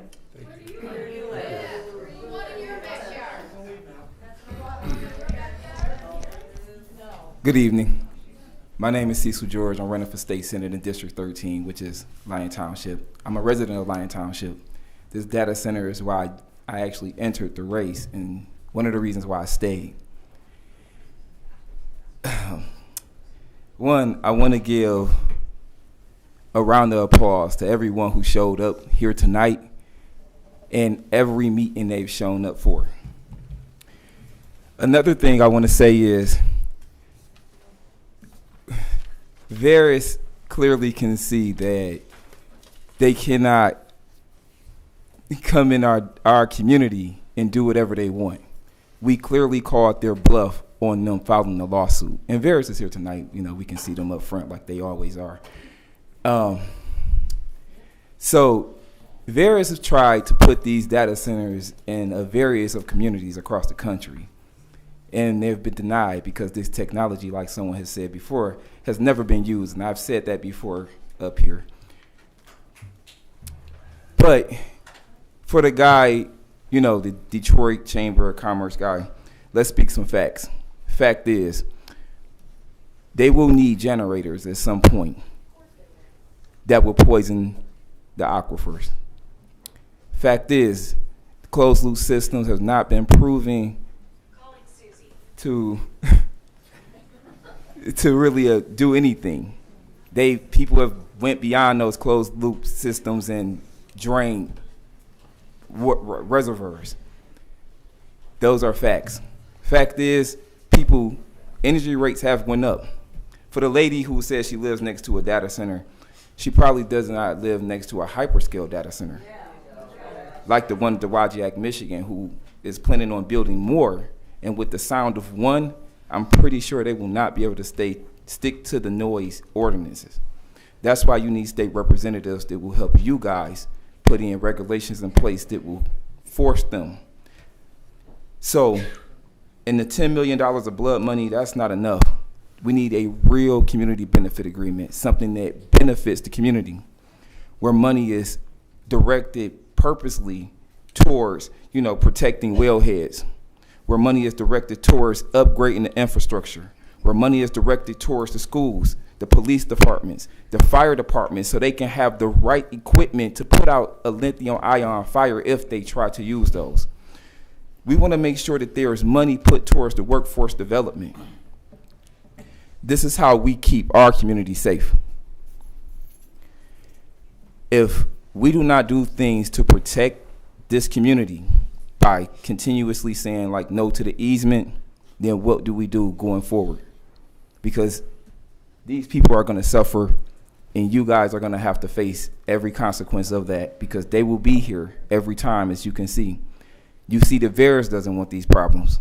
That's why they did not file that lawsuit, because it's a PR nightmare.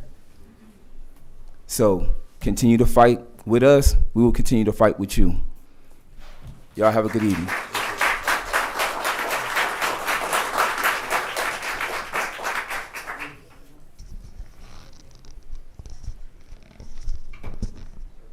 Hi, good evening, Chair and members of Planning Commission. Thank you again for all of your time and consideration. My name is Maria Poyer, and I'm here on behalf of Veris, the developer of Project Flex. I want to start with the plan itself. From our first submission, Veris is designed above what the township ordinance requires. Each round of review has made the plan stronger. That is the process working as it should, and we are grateful for the Commission's oversight and care in getting it right. The plan uses closed-loop cooling that cuts water use by roughly 99%, battery storage in place of diesel generators, and it does not request any local tax abatements. Those are the facts of the plan. I also want to make a commitment tonight. In early June, Veris put a voluntary community benefits framework on the table because it is what being a good neighbor looks like, and we are prepared to go further tonight. We have chosen to resubmit our foresight plan to make an even stronger commitment by including the community benefits framework as part of the upcoming formal submission The commission can adopt it as a conditional of approval. This will become binding and enforceable, not a promise we can set aside once the plan moves forward.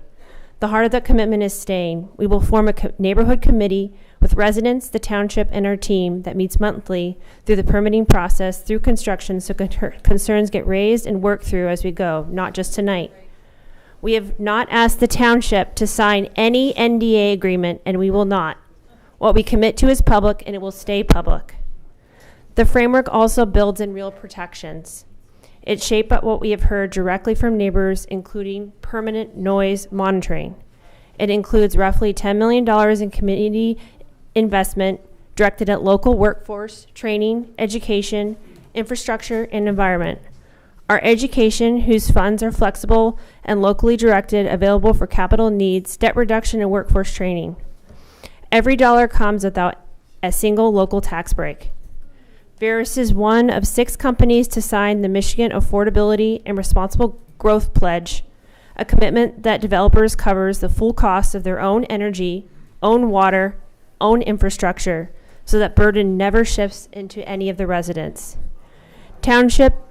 Lyon Township deserves a partner that backs its promise with action. Verus intends to be that partner for decades to come. Thank you. Thank you.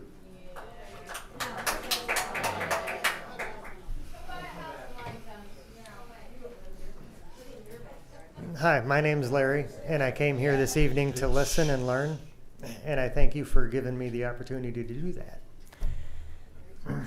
I appreciate the board taking the time to listen. It seems to me that we're living in a world full of technology and data usage. We are not getting away from this, so responsible development is what matters. Seems to me that we need to have these in industrial zoned areas. This is responsible development. Please continue to follow rules and continually develop responsibly. Thank you. Good evening. My name is Randy. I wanted to step up tonight to thank you for how you've handled this project. Most people overlook the fact that a township board's role isn't to dictate what businesses can or cannot exist. Your job is to follow proper procedures and the law. Locating these facilities in industrially zoned areas is responsible development. We live in a data-driven world, and this technology is the backbone of our future infrastructure. These centers will go somewhere, and for national security alone, we want them built right here in the United States, not in places like China. Thank you for doing the hard work to ensure that you are prepared, legally protected, and open to responsible growth. Okay, thank you. Good evening. My name's Chuck Sanzone. I live in the Mill River subdivision, and we've heard a lot about let's build the data centers here because we're afraid of things happening in China and all of our information going over there. Well, there's an article here talking about the technology company that owns the Dowager data center, and they are now planning to staff that data center with 142 robots that are going to be built in China by a Chinese supplier. So, you know, all this local jobs and all this local, we got to keep them here. We can't put them in China. I'm not buying it.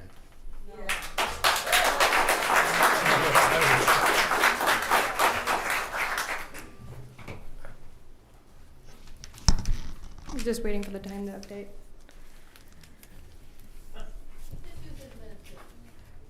I wasn't even planning on coming here today. My name is Melissa Noble. I live in Lyon Township. I spoke a lot.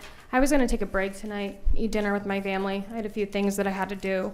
So as I'm eating my dinner, I'm watching this. And, you know, there was a guy up here talking about how he flew an airplane back in the day, had a map on his lap, and how we shouldn't follow, we shouldn't do what's politically correct. We should follow ordinances. Well, you guys know me. I love a good discussion about ordinances. So, you know, like a genie, here I am. Let's talk about that, right? So let's start with the guy who said up north, he was talking about 2-lane highways, right? And how he wishes he could live there. I bet if they bulldozed his home to make that 2-lane highway, he wouldn't be singing the same tune. I think that, you know, if he really believes it's so economically beneficial and he wants to move home so bad because there's no jobs, have Verus build a data center next to his parents' house. right? Go home, live there. I mean, so let's go back real quick to the other guy, the airplane guy, right? He mentioned we shouldn't focus on politics, and I agree. I agree that we shouldn't focus on politics. Let's not focus on the fear-mongering about China that's used to convince us to build data centers next to schools and ignore ordinances. I keep hearing about responsible development. I agree. I've said this every single time I've been up here.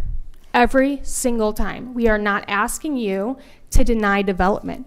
We are asking you to uphold your ordinances. We have multiple people here. We have multiple people here that keep saying those things. We all know why they're here. They're here because Veris and Walbridge are begging them to come support. They're begging them. They're getting messages because they know that they'll get the work.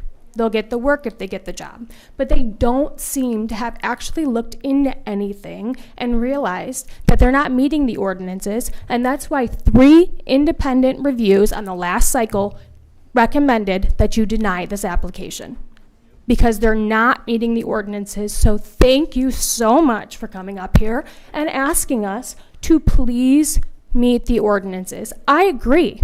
Please meet the ordinances. This is, like, I am so frustrated that I walk around and I hear people say, oh, well, you have to do it. You have to follow the rules. You do have to follow the rules. So does Veris, and so does Walbridge. That's the problem. They're not. They have not met the ordinances. Please, one more person come up here and talk about responsible development and ordinances like I haven't been here every week since December.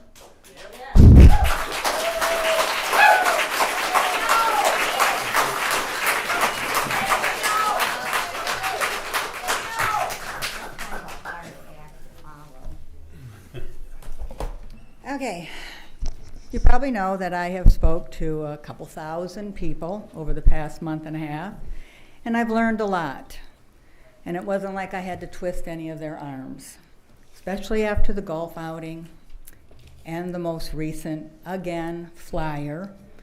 But some things that I've heard or learned from people was there's a lot of people out here that aren't here, that don't have a voice, that showed up and wanted to sign our petitions, but couldn't because they don't live in Lyon Township.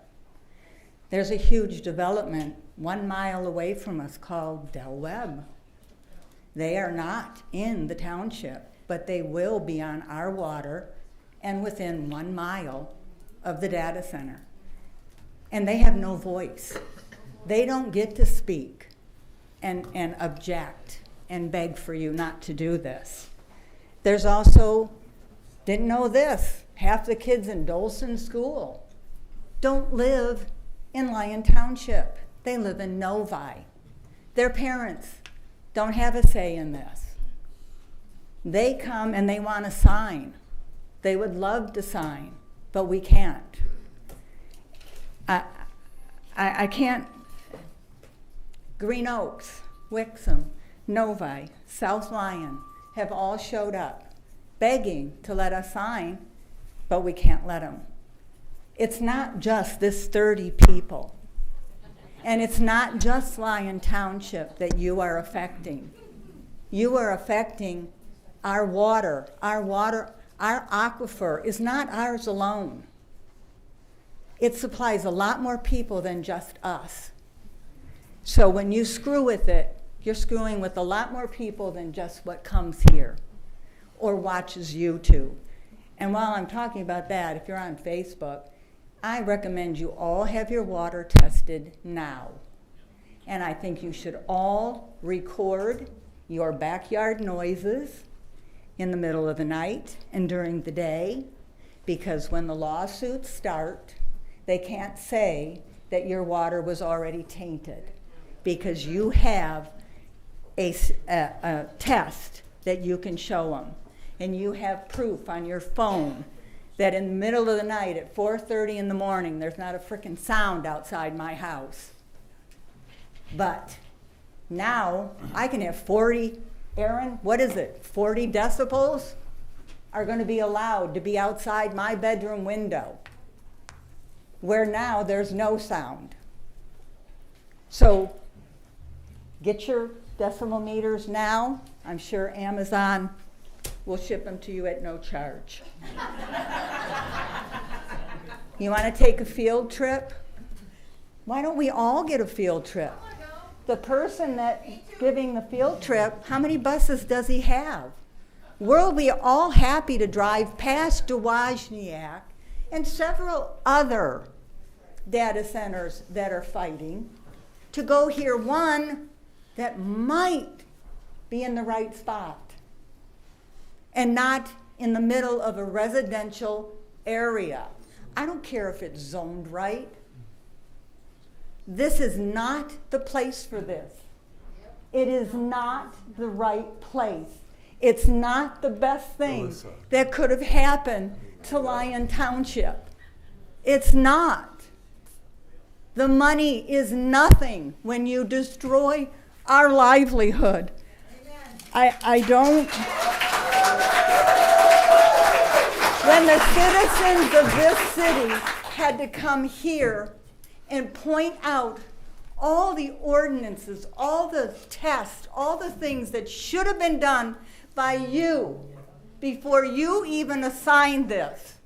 No one, did any of you get your cell phone out and type in data center and see what come up and said, whoa, wait a minute here. Let's take a breath on this. I know, I'm beyond my 3 minutes. I am beyond my limit, is what it is.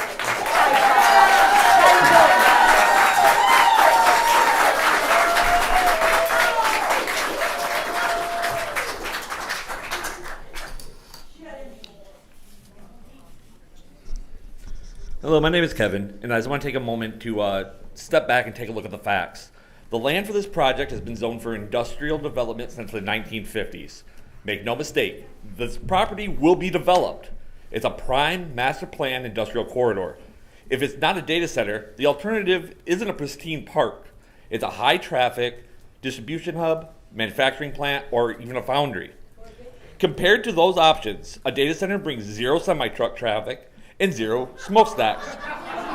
Project Flex has already addressed many of the concerns we all have about data centers, such as using the closed-loop water system, committing to being a quiet neighbor by adhering to enforceable decibel levels at the property lines. Please, hold on. And planting dense evergreen trees on the... Hold on a second. Oh, yes, sir. All right, so the majority of the people here are respectful. But unfortunately, there's a few, I'll call them the usual suspects, that want to turn this into a Jerry Springer episode. So please just show some respect. And whether you're for this or against it, just it doesn't matter. Quiet. Folks! Enough. Quiet. Half of you haven't done Quiet. that. Where does he live? So the reason we have these fine-looking gentlemen here is because of the insults and maybe some of the threats we're receiving. So everyone just take a breath, let the gentleman speak. Okay, go. Thank you.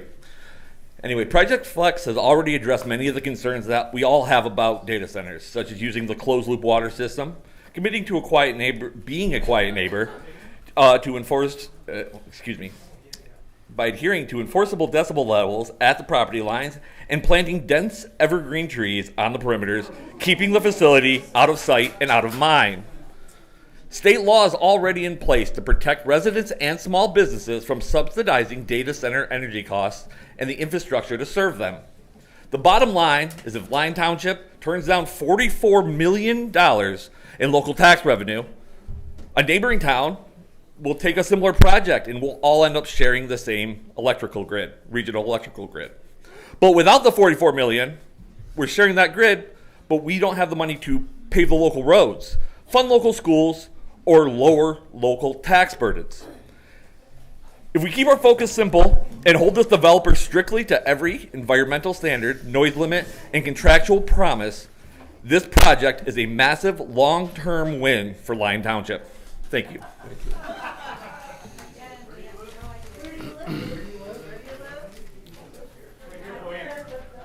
So when we came up here, I had to introduce myself and say where I live. We're finding that there's all these people here talking about we had somebody drive from Jackson. Like, seriously, to defend you guys? It's ridiculous. If we have to be in our community, then the people that are in support of this data center, they don't get to come in here and talk about what we're doing in our community. Let them deal with it in their community. Put it in their backyard. Put it in your backyard. Why are the millionaires not putting it in their backyard? Why? Because it's harmful. That's why. We act like it's nothing. The other thing that he said, which made absolutely no sense, is going to put a drain on the power grid. Absolutely right. So he's like, well, if they put it over there, then we're all going to have it, but then we're not going to have the money. But then we can build roads. Like, none of that even made sense, any type of sense. Let's talk about what this is really about, okay? You guys saw dollar signs. That's what you saw.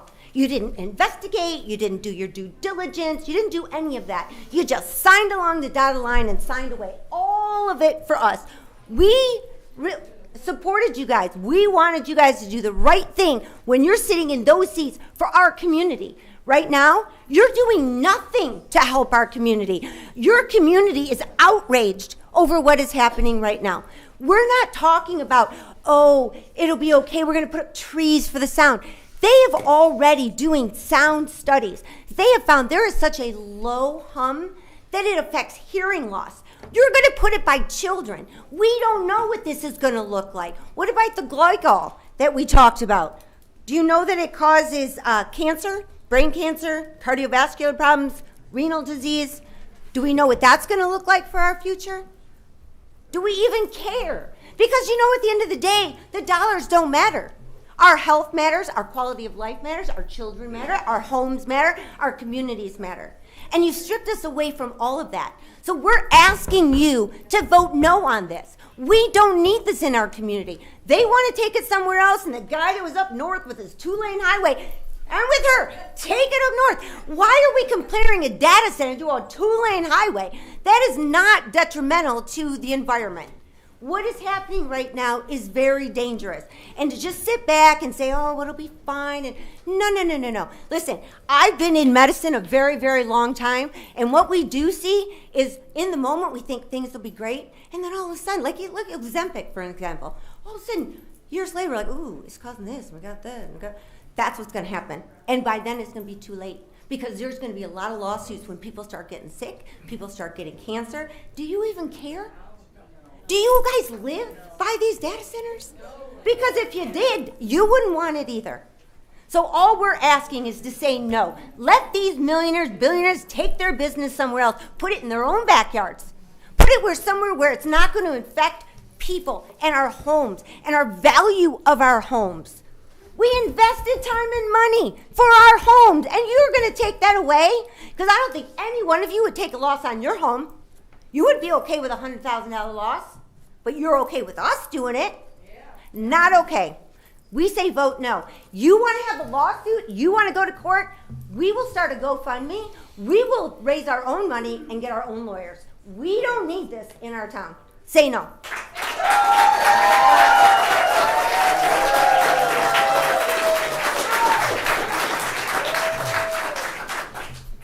Hello, my name is Ashwant. I'm a taxpayer for Lyon Township.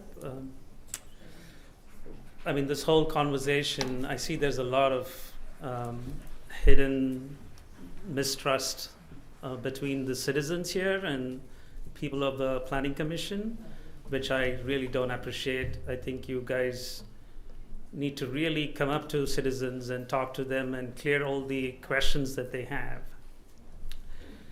Based on studies that are out there, studies done by environmental scientists, the effects of a data center, the effect that a data center has on water, on soil, on the ecosystem, they don't suggest having a data center in a community like this.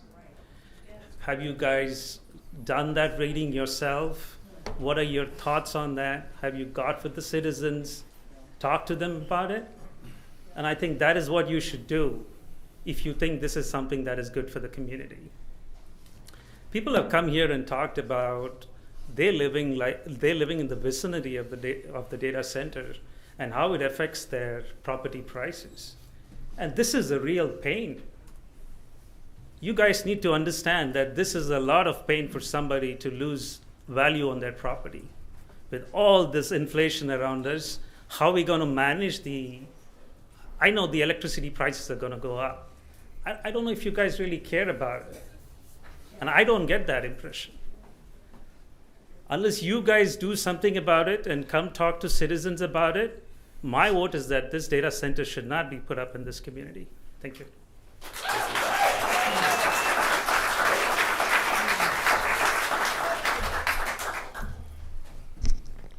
Hi, my name is Terry. I delegate my time to Mike.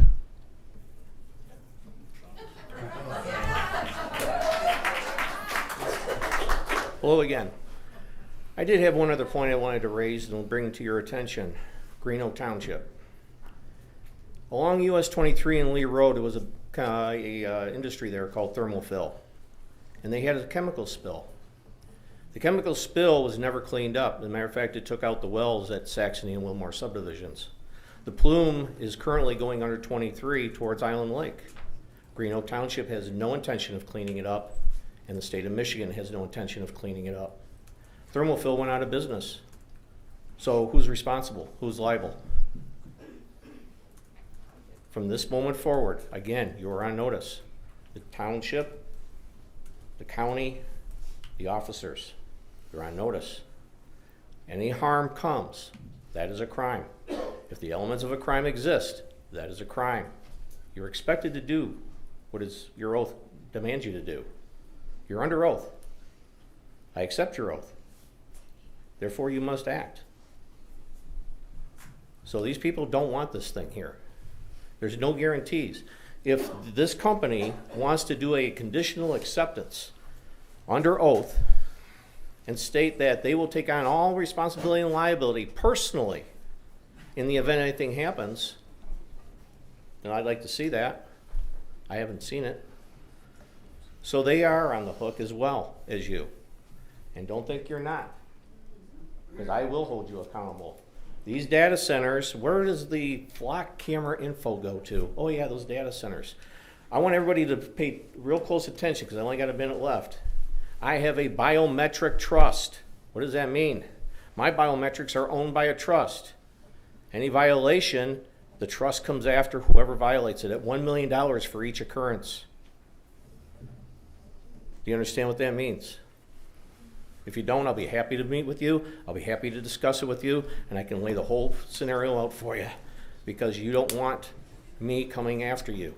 You don't. You don't want my trust coming after you. You don't want my associates coming after you. You think their threat about a lawsuit, that's a joke.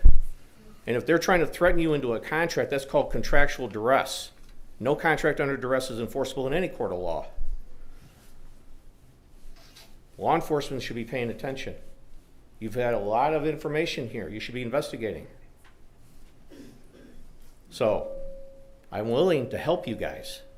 I've made the offer before. No charge. It's up to you. You have my information. Thank you.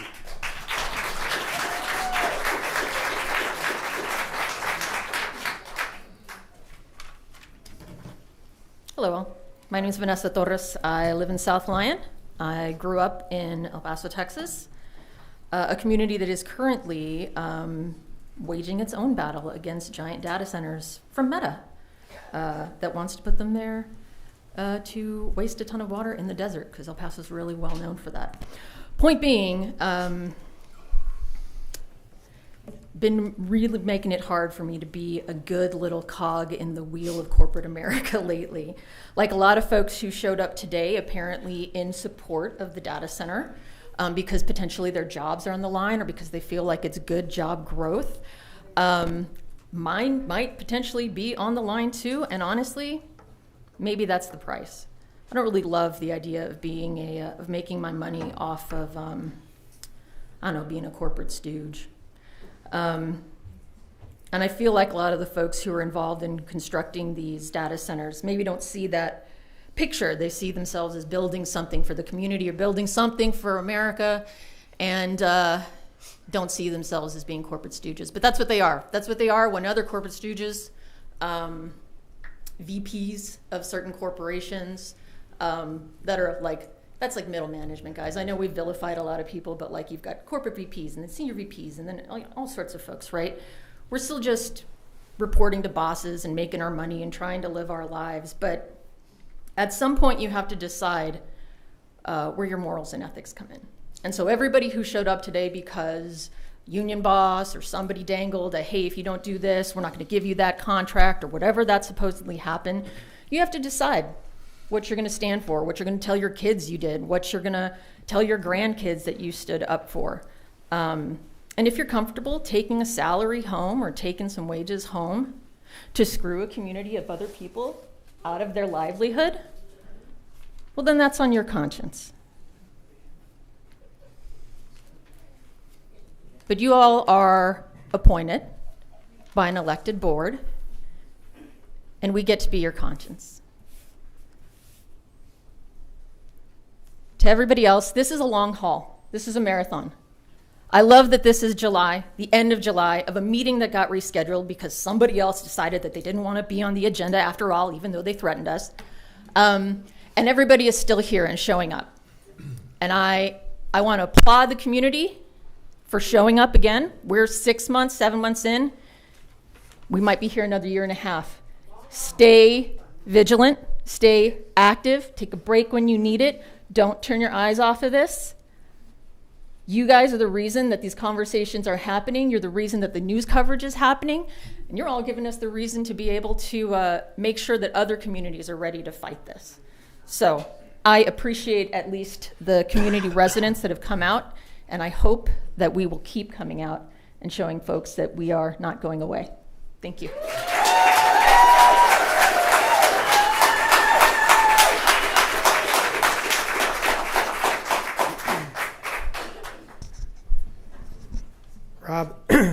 Robin Allen, lifelong resident. First off, if it is true that anybody that works for Lyon Township participated in a golf outing that was sponsored by Veris and DTE, that was disgusting. If that happened, that was disgusting. Next thing, excuse me, I've said this a number of times. Thank you, Walbridge and Mr. Pacini, for continuing to send out your little postcards to let more people know about the data center. But I see you guys have stepped your game up. You have more attorneys here. And now apparently you're paying people to come up here and speak in favor of this.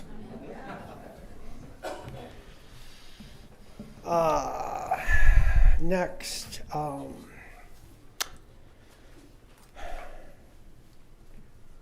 You've been asked, well, it's been mentioned earlier tonight about NDAs. The spokesperson for Ferris said they didn't require you guys to sign NDAs. You guys refused to put the data center on the agenda, so you don't have to answer any questions. That tells me that even though Veris says they didn't require you to sign NDAs, that you have. And if you haven't, then prove it to the residents.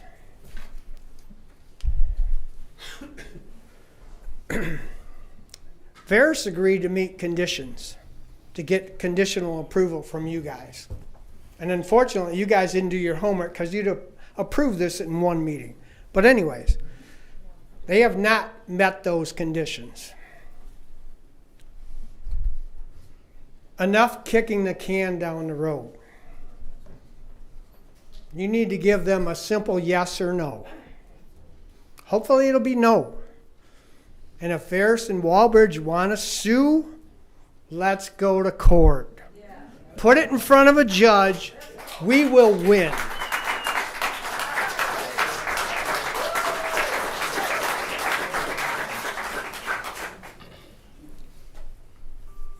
Good evening. This is William Hanson.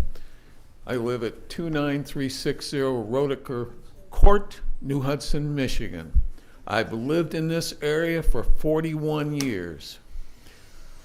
I am going to bring up something that is Continental aluminum that was put in this area and approved by the board. That caused a lot of problems for me and a lot of other people. Noise, smell, and people got up and made them do some things about the noise. It was still loud. Now, that was put in and allowed to stay. And the point is, are you going to do the same thing to us as you did back then? And one other point. Every person that comes up here better say where they live. Because these people that are coming up and saying that the data center is good, where do they live? They didn't say where they're living. They can live 200 miles away. We live here. I live here.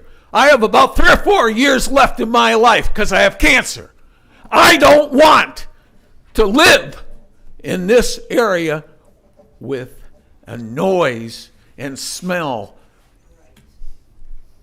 Again, I've had it. I'm 80 years old. Few years left. Don't make me. I'm not going to say. Thank you.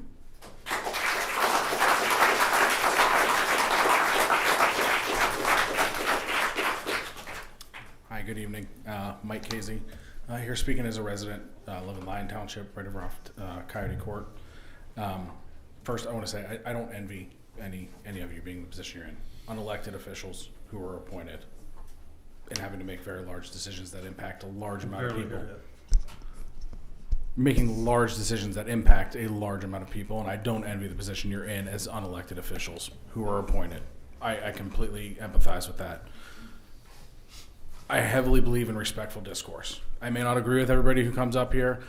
There's a lot of people that I talk to on a daily basis. We are on completely opposite ends of the political spectrum, but we can find commonalities, and we can have a respectful conversation, and we can look at things objectively. Some of the observations that I've noticed, I wasn't planning on getting up here. I tell my family and my children I need to be representative of what I expect from them. And I'm looking around my neighborhood, and I'm seeing people who are literally being held hostage in their own homes. Mike and Sandy, who were up here earlier, are at retirement age. They want to sell their property, and they want to move to a condo. They're unable to do that. This is having a direct impact. It's just one example of multitudes of others. I myself am going to be held hostage in that house. And this is a direct impact. That being said, as much as I don't envy you guys, I've learned a lot about this community as I've lived here for the past 5 years. And the one positive thing that's brought out of here, there are a lot more incredibly intelligent people that live in this community than I ever would have imagined. Yeah. And the benefit to you guys is you're being faced with this decision is they have been giving you a litany of very legally defensible facts about the ordinances in which you can abide by. So I understand the threat of the lawsuit. I understand the incredible, terribly difficult position that you guys all find yourselves in. I just hope that you can look to those members of this community or who are here to support you in providing you those details so that you can actually weigh the facts objectively.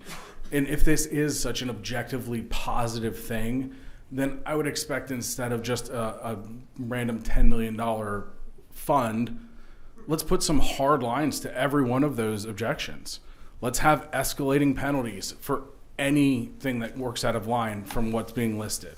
Let's make sure that everyone who lives in the residence and has their property values impacted, let's have everything designated for them.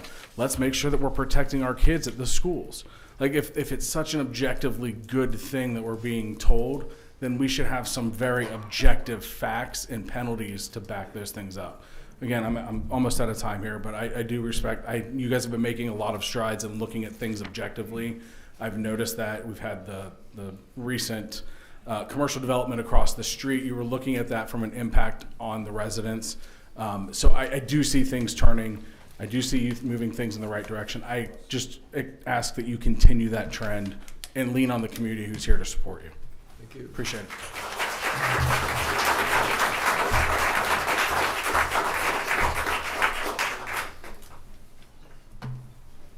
Hello, my name is Jeremy Welling. Live walking distance from here on Thistle Lane since 2017. I was actually working on AI equipment in a data center before coming here. Had to work late. I know the stuff pretty well. I know what it sounds like. I went into my first data center when I was 18 years old. They don't belong anywhere near residences. They're not going to sound, their updates aren't going to be sufficient. They're just not. And maybe the first year they will be, but they're also in a hurry because the AI bubble is popping. If you look at the South Korean stock market, it's down 25% in the last couple weeks. They've given you more than enough to shoot this down, to vote it down at the end of next month. And then they disappear. They lose their buyer because the money is drying up. Headline on Yahoo Finance today and all over the place was the circular nature of the spending for NVIDIA, right? That's why they're juicing it, offering all this money and sending out the flyers and parading shills up here to try to get you guys to change your mind. Because they're gonna lose their buyer. I work for a vendor that makes this equipment. So that's why they're in a hurry. And if you say no, that will still induce litigation. That takes time. This whole thing is like a Saturday night. You want to go out to dinner, right? Last minute. Call restaurant number 1. You got 10 minute wait. Restaurant number 2, 30-minute wait. Restaurant number 3, 5-minute wait. Whatever it is. And the money goes to build the data center and to get the kit put in the first place they can. And that's why they're doing all this unusual stuff too. No place else would they do the things they're doing in this fourth proposal. It's insane. I've never seen anything like this. The largest lithium battery location in the country? It's because of the ordinances. And it's going to cost them, and the closed loop cooling, you done the numbers on that? It's like 13, 14 million extra a year they're going to have to spend on those chillers. And those chillers are loud. And they're not as loud up front, but they start to break in, and then they make more noise. And this stuff where, you know how many millions the township's going to have to spend to hold them to account when that stuff doesn't work? When all this stuff that's not standard data center stuff that's unproven anywhere, like starts to fail and they're, who would want that? Like you've got more than enough ammo to say no, and they will disappear. Their buyer will evaporate. Say no. My 50th birthday is August 24th. I'm hoping for a good birthday. Thank you.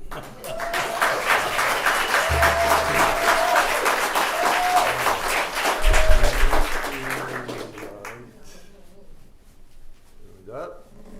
3, 2, 1. Okay. Thank you for your comments. We're going to take a 5-minute recess. Good idea. I'm going to go. In my briefcase, I just.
Anyone here that, hello?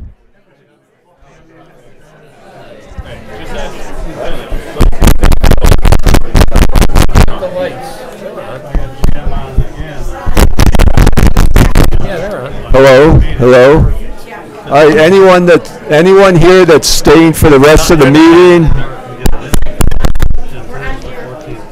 Yeah, but is my mic on? No. Okay, anyone staying for the rest of the meeting, please be seated. If not, please exit.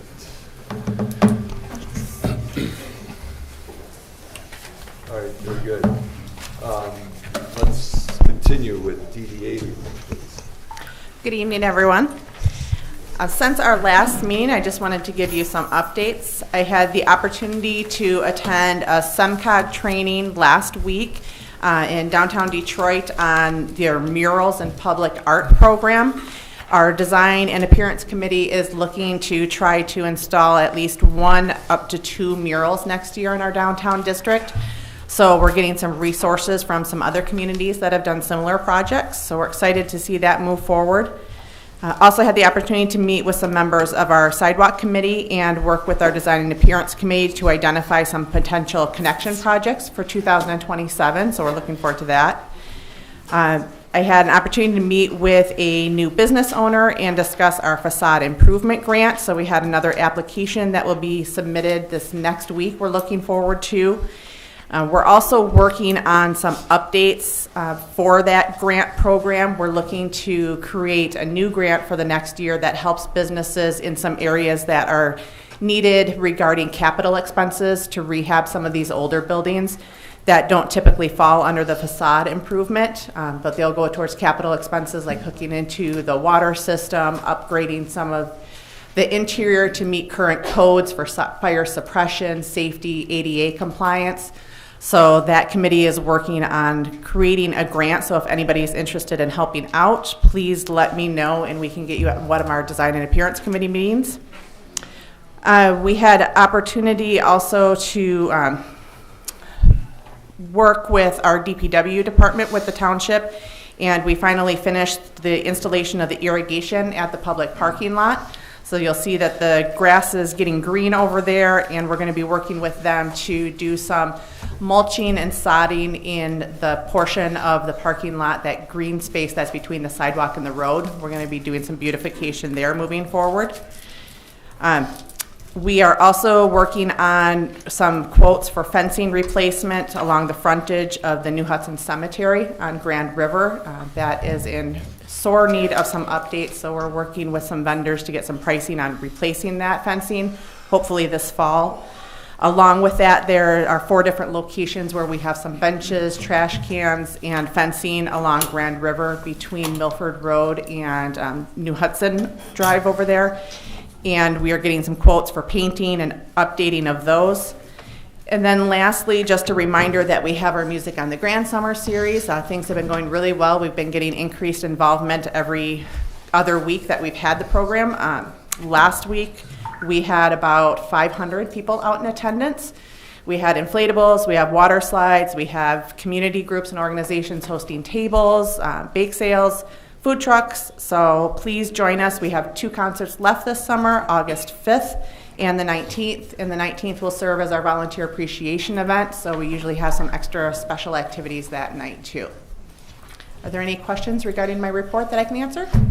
Thank you. Questions? Thank you. Thank you. Thank you. AP 26-09 Lion Oaks Dog Park Site Plan Review. McKenna. Thank you, Mr. Chair. You have 2 reviews from us dated May 20th and July 8th regarding the dog park facility. This is the existing Lion Oaks Dog Park on Pontiac Trail. It consists of 2 parcels of land. The areas are already used for dog park facilities, for parking, and for athletic fields up near Pontiac Trail.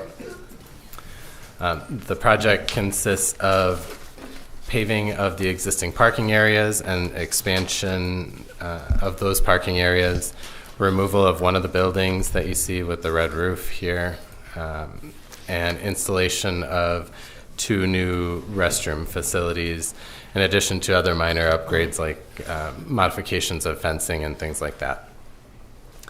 Our first item had identified some dimensional requirements for the parking that needed to be adjusting, landscape modifications, some clarity on building information, and things like that. You'll note that our July 8th review letter finds that this proposal meets all of the zoning ordinance standards for a public park, a municipally owned public park. So we have no issues. We have one condition that we would request that you place on this, not so much a condition, but a notation on your action this evening, that the approval if you go that way or denial if you go that way would apply to both parcels 005 and 002. So with that, we would recommend approval of this site plan. Thank you. Thank you. Questions for Brian? Yeah, one building's already been removed. The one you pointed to, the red. It's the old nature center. That one there. The applicant can address that. Yeah. Not like this, but. Yep. Okay. Oh, Thank you. Leslie. I'd like to reference our July 27th review letter that I emailed out today, and that's in the packet, and that's an amended second site plan review letter. We had expressed concerns about the groundwater elevations in our previous letter, and after issuing that, we had meetings with the geotechnical engineer for the project, and that water is perched, the groundwater. So it will dissipate once the pond is created. However, the borings that were submitted do not meet the Chapter 15 design and construction standards. So my recommendation would be an approval with the condition that the applicant submit soil borings meeting the Chapter 15 requirements with the detailed engineering submittal. Okay. Thank you. Questions for Leslie? No. Okay. Okay, very good. Okay, applicants. Name and address, please. Good evening, board. My name is Timothy Wood with Nowak and Frost Engineers, 46777 Woodward in Pontiac. And with me is Mr. Zach Crane, representing Oakland County Parks and Recreation. I live in White Lake Township, Michigan. Okay, thank you. Just to add to the planning staff review and report, the Oakland County Parks and Rec is looking to make an investment in the park, addressing some much needed maintenance items, as well as improving certain conditions. So the parking that is there is currently gravel. That gravel lot currently gets filled up regularly for the soccer program and for other various events that happen at the park. So basically just looking to pave what is currently gravel with asphalt, and then expand the parking lot a little bit better to meet the needs of the programs that they have in place, as well as some other maintenance items, such as improving the well and adding like a restroom for the people who are using the park, and then also improving the dog park area as well. Part of the project is going to be improving the landscaping, so planting many trees in this parking area, which will assist in providing shade for those who are using the soccer park or the facilities. Also, the stormwater is a large improvement compared to existing conditions. Basically, gravel is considered nearly impervious. There's basically a 10% difference between a packed gravel parking lot and a asphalt parking lot as far as stormwater is considered. There's currently not any pretreatment or water quality devices in place, so we're proposing to meet those. So it's actually going to be a reduction in the outflow from the site, an increase in water quality, and then it's being brought into current standards for all requirements. But I'm happy to answer any questions you may have. Yeah. Could you show me exactly where the bathroom is compared to where the nature center used to be on the drawings? Yeah, so the nature center is on the bottom left corner. The bathroom is actually going by the dog park main entrance, so right where that cursor is. And then there's a second location further to the north by the pickleball courts. So cricket courts. The pathway from the soccer field will lead you to the bathroom? Yes. The sidewalk? Correct. So my second question is, why are you gonna build it so small? I mean, that's a big area. There's a lot of people there, and you've got 4 porta potties right now. You got 2 by the soccer field and 2 by the dog park. So most of the kids are playing soccer, so it's quite a ways away from the soccer field. And in relationship to that, where is the old septic field that you're going to be using for that bathroom? It's going to be a new septic field. Oh, okay. So, and how many gallons is that? It will be permitted through the Oakland County Health Department. I don't have the gallon count offhand, but it will go through the entire permitting process and meet all of And you didn't bring that today, so we don't have the sanitarian report of how far that, how big that septic field's going to be. And so how do we go about in the final drawings? Do we get those and you? Yes, Okay. So the next step, if the planning commission issues an approval with or without conditions, then the applicant would submit detailed engineering plans that we review, and they would also apply for all permits. All permits have to be in hand before a pre-construction meeting is held. Right.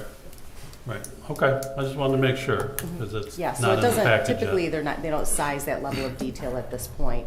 And for the amount of acreage that we're dealing with the park, it isn't a critical site component. They have plenty of room to. There is. Yes. But I still, I don't know why you built it so small. I know there's money constraints, but my gosh, there's only 2 bathrooms you're putting in. Is there any way you can make it bigger? Yeah, I mean, there's 2 restrooms on the site that are proposed with each, 2 stalls each, so it's a cost thing, it's a sanitary thing, so we can look at that more, Yeah. I mean, I go to that area a lot, and even now with the pickleball courts, of course, they have their own bathroom there, which is really nice. Those are my only concerns with the sanitarian, and as long as we can cover that. I think it's a great improvement. Get rid of the old fence. And I guess I had one more question, if you don't mind. Is I'm just surprised that that's such a big area that you have no shelter in case the storm moves in. So I think it's something that you should look at in the future because you're going to be protecting a lot of children out there. That's all I have. Thank you.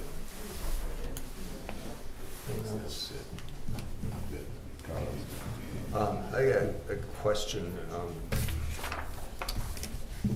Sorry, Timothy. Have you ever been to that site? Have you personally been there? Yes. Is the one you're talking about putting in a large blacktop parking lot? That's all grass right now. They're just, isn't it? It's Grass? all gravel is what's being paved as an asphalt parking lot. They're looking to expand the gravel overflow lot a little bit further to the west of where it is right now. people park for, say, soccer, isn't it north of the dog park? That, Yes. right? And that's a grass parking lot right now. It's not gravel. There's a little gravel around the dog park. So the area that's gravel right now is proposed to be paved as asphalt. Yeah.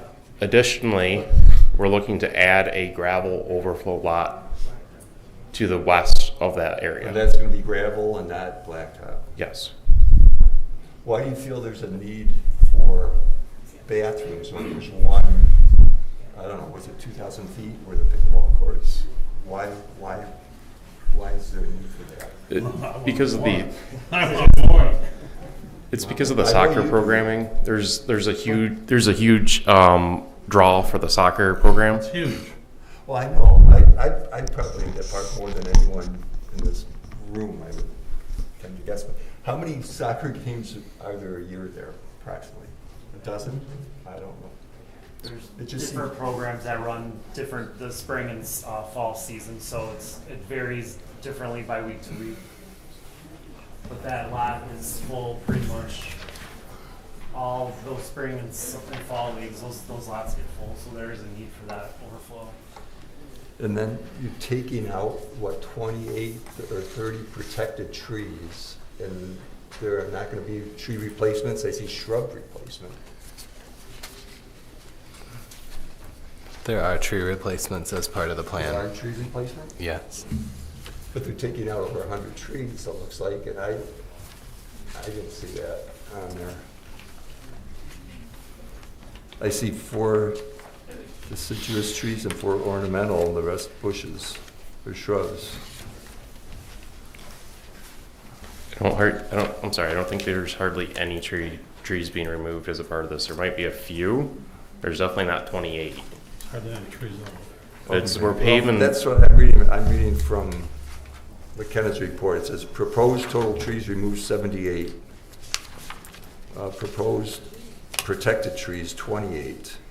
Again, it's proposed because they didn't know, because they were very lax on the plan. We're not removing trees. There must be an error. I would have to verify, but there might be 1 or 2. Okay. But there's really not trees anywhere. We're putting a parking lot where there's a gravel lot, and the gravel parking area is going to be extended where it's just grass right now. There's no trees really being impacted by that.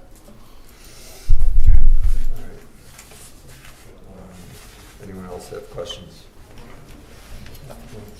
No, I was with Carl. I wanted to know if you would consider the bathrooms. I think they need more bathrooms, but if you could make it larger, the one I see the other one over here too, but the one up there by the dog, it's got a lot of activity over there. So it's just, I thought the same thing, but I didn't see the trees, so I don't.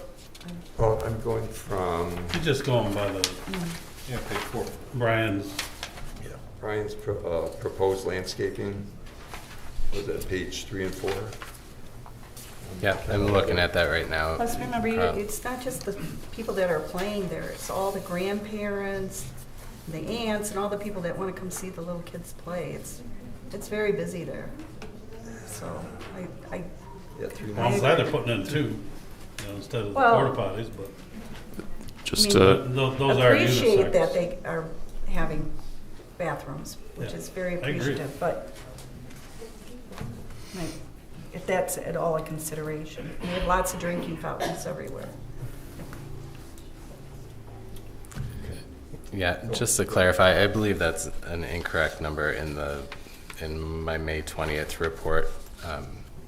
We recalculated it as part of the July 8th and have no issues. When you look at the demolition plan, there's no trees noted for removal on the demo plans.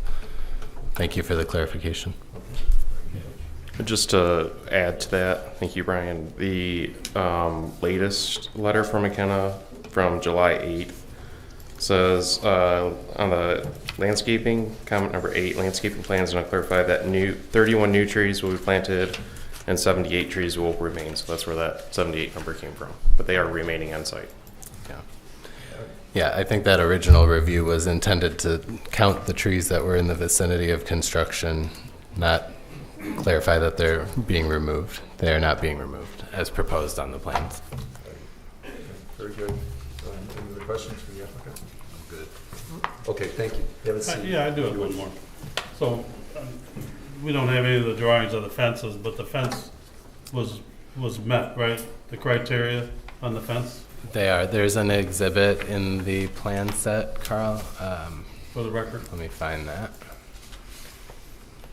Is that a 4-foot fence there? Yes. Yeah. Chain link. Farm fence. Oh, it's going to be a farm. It's farm fence, 2-inch diameter gaps for dogs. What was the other thing? A dumpster? Was that? Is there a dumpster? No dumpster. Anything else, Carl? No. Okay, thank you. Just have a seat. Thank you. Can I ask a quick question? Regarding... All right, make it quick. It'll be quick. I just want to know who's going to pay for this. Because there used to be a little hut where you had to buy a sticker to gain access.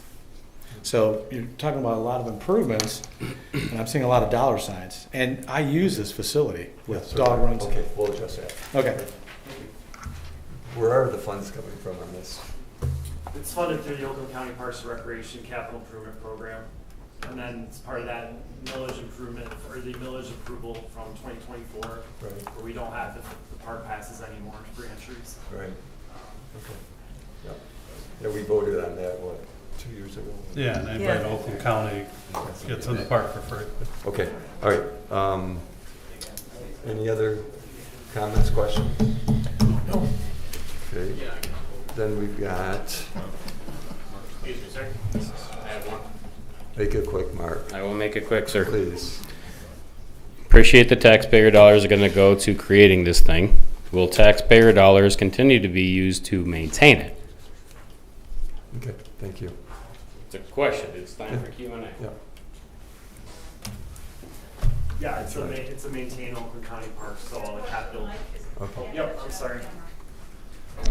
Yes, it's an Oakland County park maintained property, so all future capital major maintenance will be maintained by the county park system. Okay, thank you. All right, we have a motion. It sounds like we have the conditions that Leslie addressed also have to be put into the motion, correct? Yes, please. Good, Jimmy? All right, I'll make a motion, let's see, AP-26-09 be moved forward based on the information presented by the letter of McKenna dated July 8th, as well as the CES letter dated July 27th, with the conditions that additional borings be supplied at the detailed engineering. Thank you. That's my motion. Okay. Leslie, that covered it? Good. Okay. Brian? Can we just clarify that it does apply to both of the two parcels? And Kelly, I imagine you got that. I Applies to know, both too. parcels. Thank you. We have a motion? Support. Support. Any other comments? All those in favor? Aye. Oppose? Okay, motion carries. Okay, good. Thanks, guys. All right. You called it more than anybody? All right, next, AP.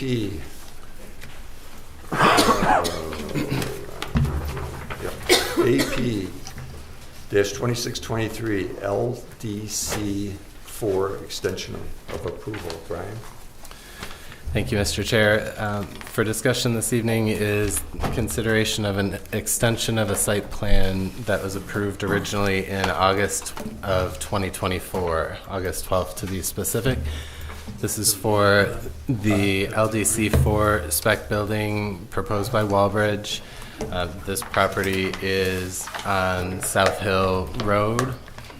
I'll zoom to it here. South Hill Road, to the south of the Coca-Cola Reyes Distribution Center. The proposal is a 613,000 and change square foot industrial spec building. The zoning is split between I-1 and I-2. This was a special land use because it is within the Wellhead Protection Overlay District. And so just for those that were not part of that original approval or the tenant is not known in that building at this time. So the way that we have treated all of the speculative buildings is they go through the special land use approval process for the building itself to make sure that there are no anticipated impacts to the wellhead district for the building. Then it goes through that same process again for any prospective tenant of the building. And so the tenant, if and when it is chosen in the future, will come back to the Planning Commission for a public hearing and go to the Township Board, just as it did when the original approval was granted. So the special land use approval was completed in September of 2024,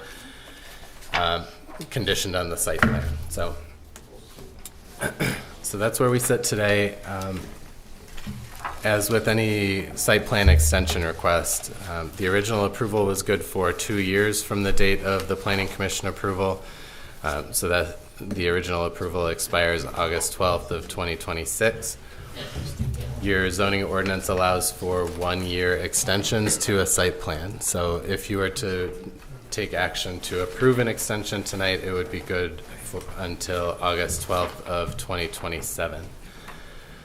With that being said, from the zoning ordinance perspective, there's really 2 things that we're looking at with any extension request. The first is the surrounding site conditions. This particular project is part of the South Hill Business Park West. At the time, there was no discussion about Project Flex to the west. However, it was known that the building to the north was, it may have been in construction at that time. It was certainly approved, but there was not a tenant in place at that time. The tenant has since been approved through the special land use process, and Reyes is operating out of that building. We certainly knew that the rest of South Hill Business Park West was intended for industrial or quasi-industrial uses as allowed in the ordinance, but the Project Flex being proposed after the fact is certainly something new for us to consider when we're talking about this extension.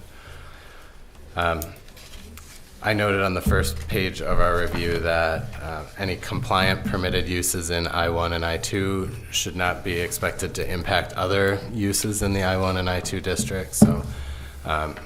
So we would certainly expect that there's some activity, whether it's warehousing, whether it's the data center, should that go through and get all of its conditions achieved. We don't think that that would impact this particular site. I do have the note in the review, though, that we're in a little bit of a limbo due to how Project Flex is going through its approval process. That project is certainly trying to meet its conditions of approval. The third submission is the last formal submission that the consultants have reviewed.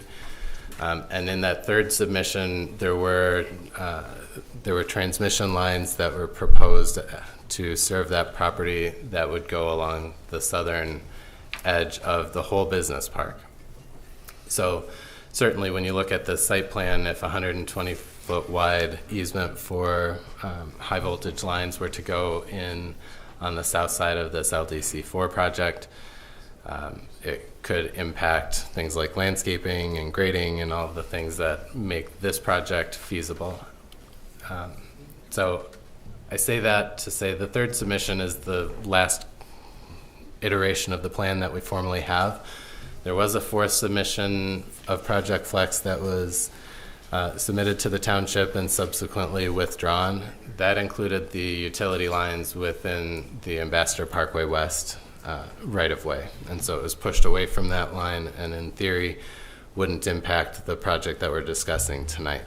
So that's a lot of words about a project that is not this project. However, there are some pieces that may or may not, we don't know at this point, dictate the validity of this plan.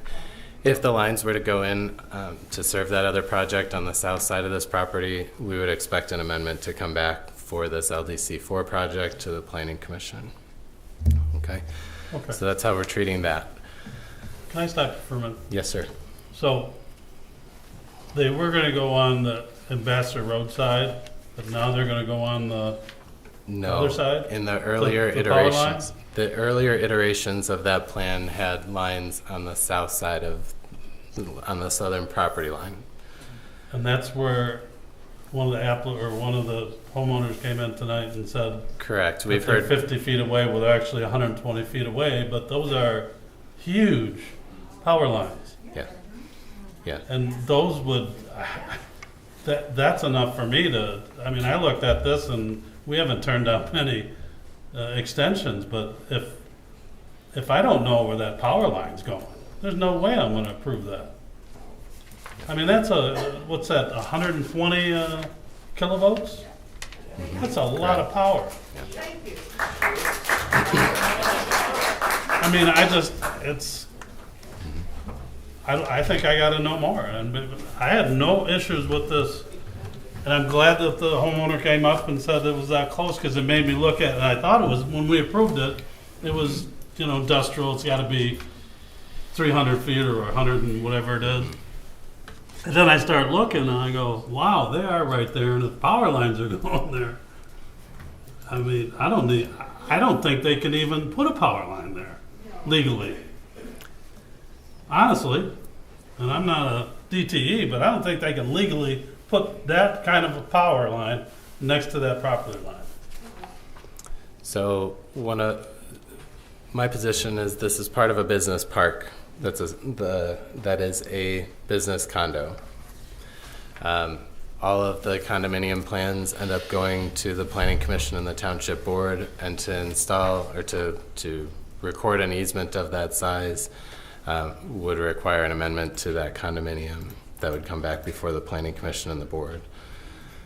Because it doesn't exist, it's not wide enough to exist there. There is an easement for let's see, there's temporary construction easements shown on the plan. There's a 25-foot wide permanent easement for sanitary sewer and public services that exist there, but there's not a 120-foot wide easement for utilities. Okay. So that's where we sit on the plan itself and the projects around it. The other piece to this that we look for is progress to complete conditions of approval. So typically, and we've talked about this a little bit, once an approval goes through for a site plan or a special land use or both, they go through this iterative review to get final site plans approved. The applicants, Atwell, submitted a set of plans after the original Township Board special land use approval in that September. And I noted here that that McKenna did not review those plans at that time. I don't know why, but they fell off of my plate and we did not review them. Yeah, right. So through this extension request, we have been working with Atwell. They showed us that they had indeed submitted those documents in September, and so we're going through the review process to make sure that it does meet the original conditions of approval. I've not issued that letter, but the original conditions of approval from the planning and zoning ordinance perspective were things like adding sufficient landscape buffering, confirming building heights and the architectural percentages, things like that. So reviewing those final site plans is an ongoing process, and we would expect to continue to do that. In other extensions where we've had where the Planning Commission has issued an extension, we've continued to work with an applicant on addressing to achieve the final site plans. So while it's related, it is something that I'm comfortable addressing moving forward. Now, obviously, if you do not choose to approve the extension request tonight, it doesn't do me a whole lot of good unless we've got about 15 days of validity to the original site plan. So I can still review the final site plan set and confirm compliance, but that's where we sit today. Okay. Nothing to say right now. Okay. I just have a couple things to say. My concern is that they have not, because of Project Flex, they have not cleaned out the drain. So even giving them a year extension isn't going to do it any good.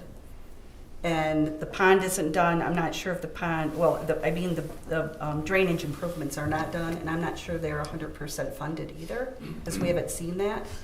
And so honestly, I agree with Carl about the high tension wires, which we have no idea because we don't know what's going on with Project Flex. So in my opinion, to extend the 1 year extension is baseless. And those are my comments. We don't even know what's happening with Pond C on Project Flex, which is under the, under the airport. So I wouldn't be in favor of it. Just my comments. Good. Thank you, Patty. Anyone else? Leslie? I agree. Leslie. Okay, well, I will reference my July 21st review letter. It's very long, so I'm not going to read it verbatim. It's in the packet. The concerns I express in here, as Patty mentioned, right now the stormwater management for LDC4 is proposed to go to the South Hill Business Park West Pond B, which has been constructed. But the downstream improvements, the drain clean out, has not been. Walbridge has entered into an agreement, or it might be under South Hill Business Park West, I don't know the applicant exactly, that entered into an agreement with Water Resources Commission to clean out the drain. But that agreement does not include the culvert replacements at Milford Road and the airport and the bypass, and there's an outstanding issue of not receiving an easement from the township board. So there are a lot of items regarding the infrastructure that have not been addressed. I did reach out to WRC to confirm if the entire drain improvements were funded. I did not receive a response. But when you read the drain agreement, it's clear that it's only for the clean out itself, not the culverts. So typically you wouldn't fund anything more than your agreement. So that's one of my issues. Regarding Pond C, the Oakland County Airport Department of Aviation, that's the pond that's closest to Milford Road. They do not support that location. The applicant for South Hill Business Park West has submitted an alternate location, but the airport has not provided feedback. My concern with this is I don't know what's going to happen with the overall park drainage, and the downstream receiving body has not been resolved. So that's big concern number one. As already mentioned, I cited the 120 kV line in our letter as well. That was never brought up during the LDC original submittal. Since the Project Flex submittal, we've seen that. I just don't, they're not unrelated. That's an issue. The other third concern is they're proposing to grade within the wetland buffer, and I believe that there could be some changes to the site plan to eliminate that. And so those are my three concerns. I do recommend, the title of my recommendation was a recommendation of denial, but the last two paragraphs in my letter state I would recommend the Township Planning Commission deny the site plan extension request due to the South Hill Business Park West stormwater management system being unresolved, grading in the wetland buffer, and the 120 kV lines or other proposed electrical services being shown on the application, but not for Project Flex, but not on the South Hill Business Park West or the LDC4 site plan application. If the Planning Commission is inclined to approve the extension, I would recommend the approval be conditioned on all downstream drainage improvements to be constructed, including the drain clean out, the culvert replacements at Milford Road and the airport, along with the bypass channel, prior to scheduling a pre-construction meeting for LDC4, and I would further recommend that the applicant agree to this condition on the record, if that's your inclination. I'm happy to answer any other questions. Okay, thank you. Okay. Questions? That's pretty simple. Yeah, spelled out loud and clear. Yeah, good. All right. Very good. Thanks, Leslie. We have someone here who would like to speak. Name and address, please.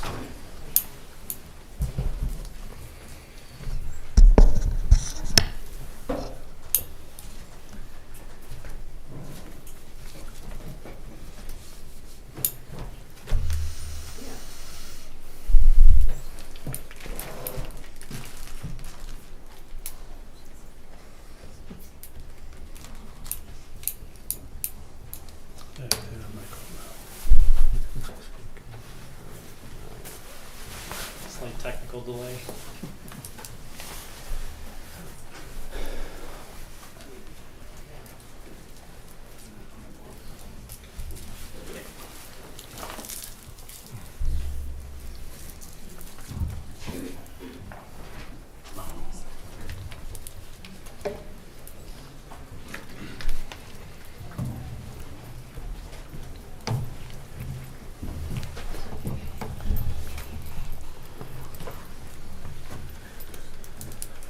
George Holton here on behalf of South Hill Business Park West, the owner of the LDC4 site.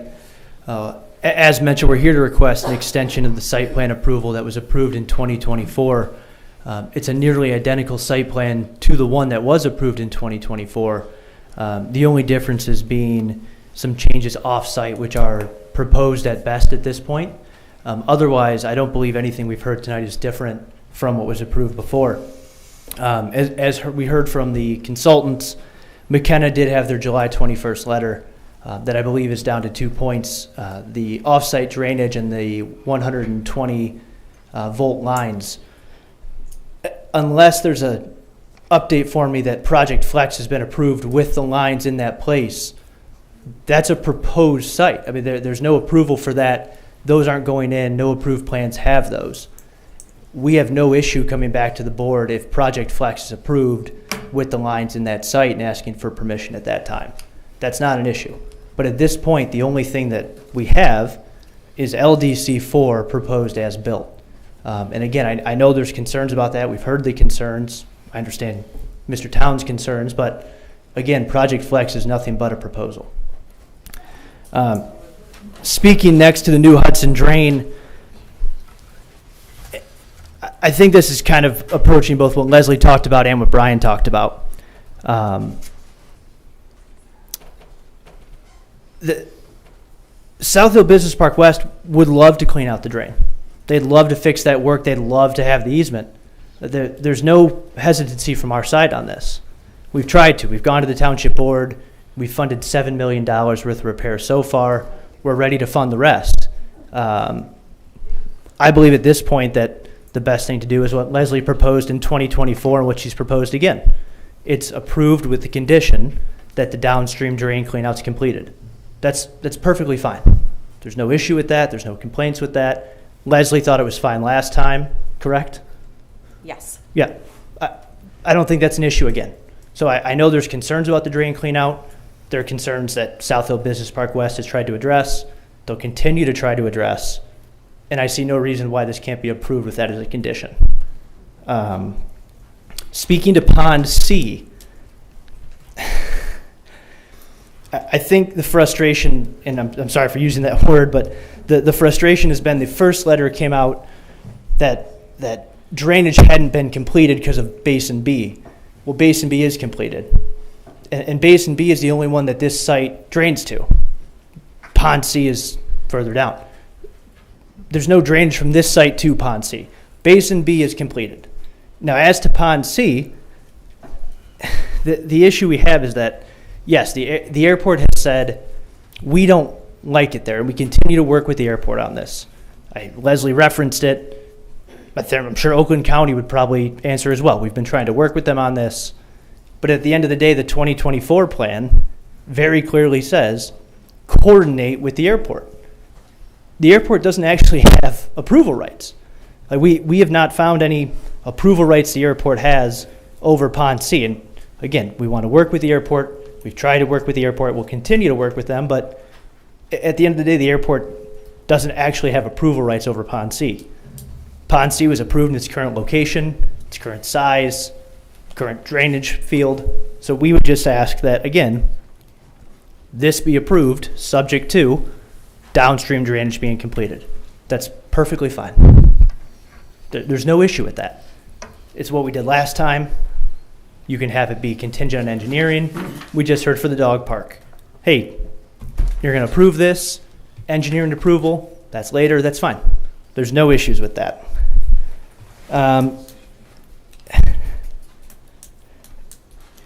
Otherwise, thank you. Otherwise, on the grading issue, and I'm trying to confirm from the packets, Leslie, I believe the issue is that 3602F2 is what you cited to for condominium subdivision drainage, correct?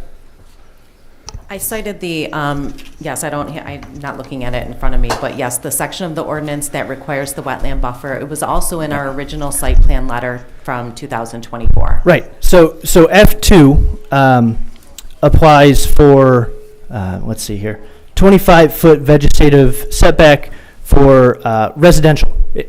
It's not for, condominium. it's. This is a condo. It's residential subdivision and condominium projects. The and doesn't add every condominium, industrial, commercial, et cetera.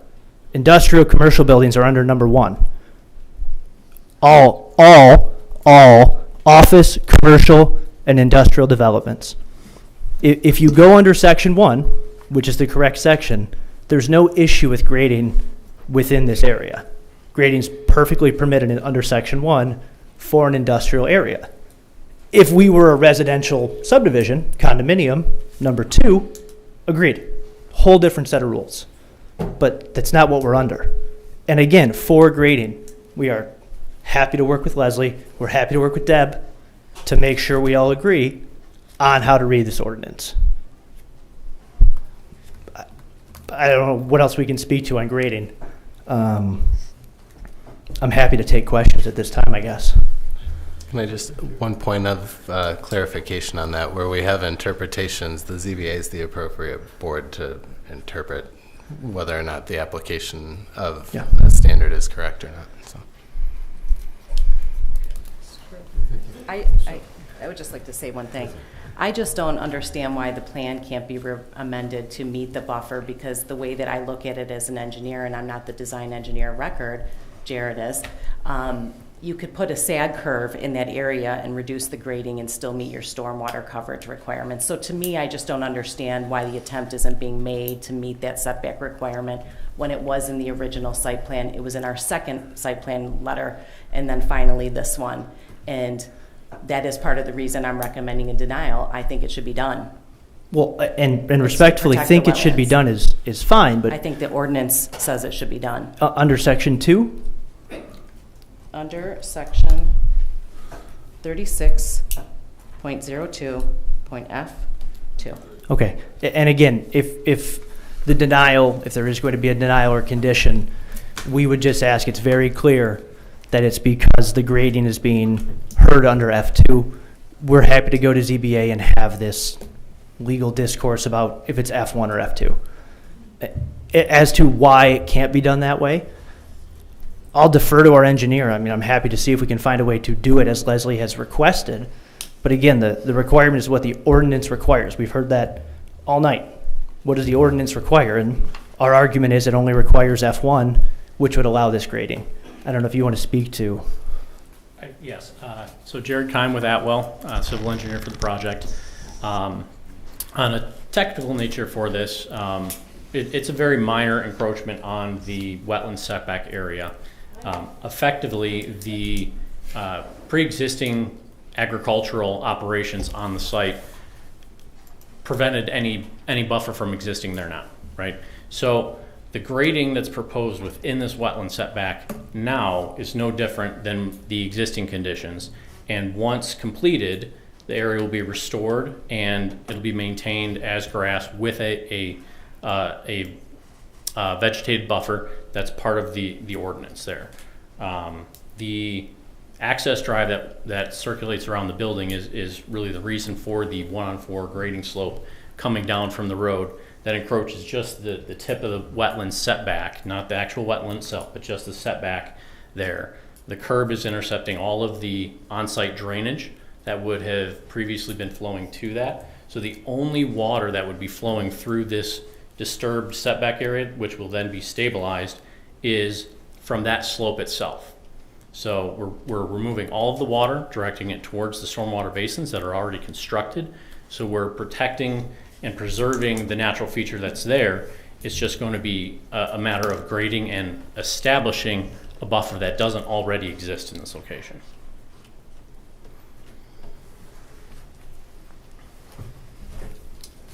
Mr. Chairman? Yes. Can Deb speak to this at all? Sure. Do you have an opinion, Deb?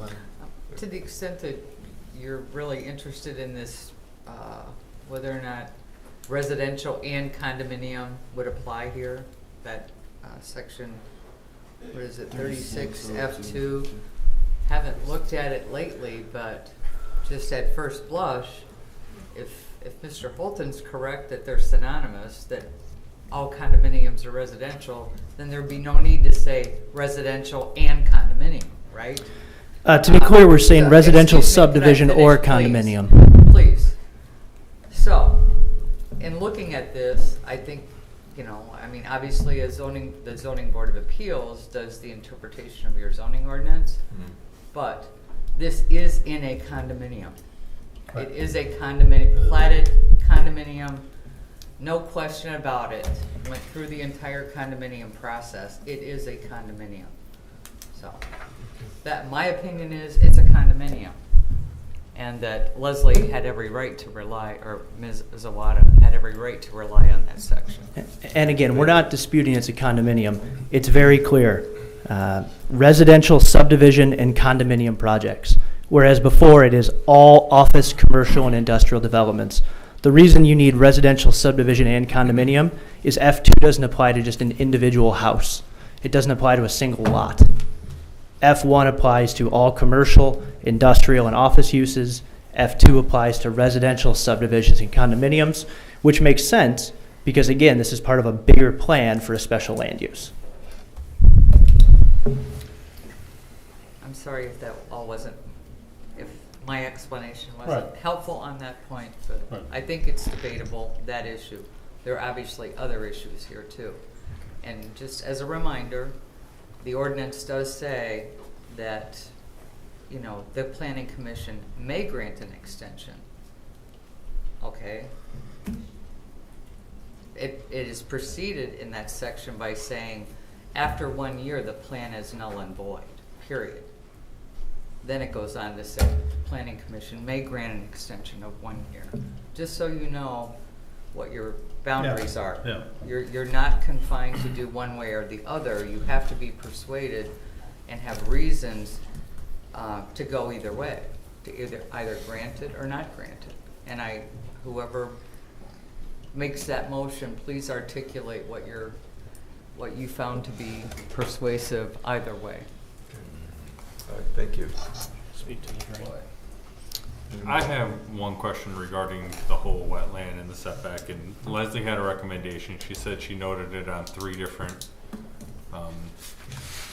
documents that she had proposed to you guys. I'm just wondering why, knowing her stance versus your stance, why you wouldn't have tried to hash it out or address it prior to requesting an extension. The grading actually has been pulled back substantially from where it was previously.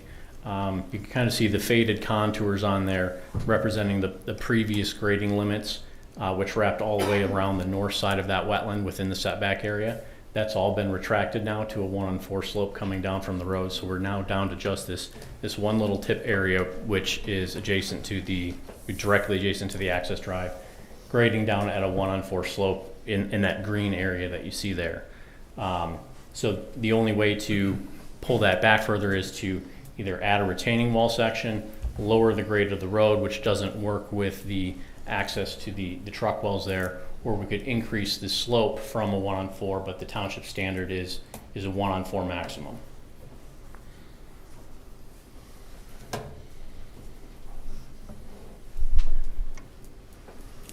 There's one other alternative. The site could be modified to accommodate all of these requirements. I have one more question, Leslie. As far as the Pond C versus Pond B, is that correct?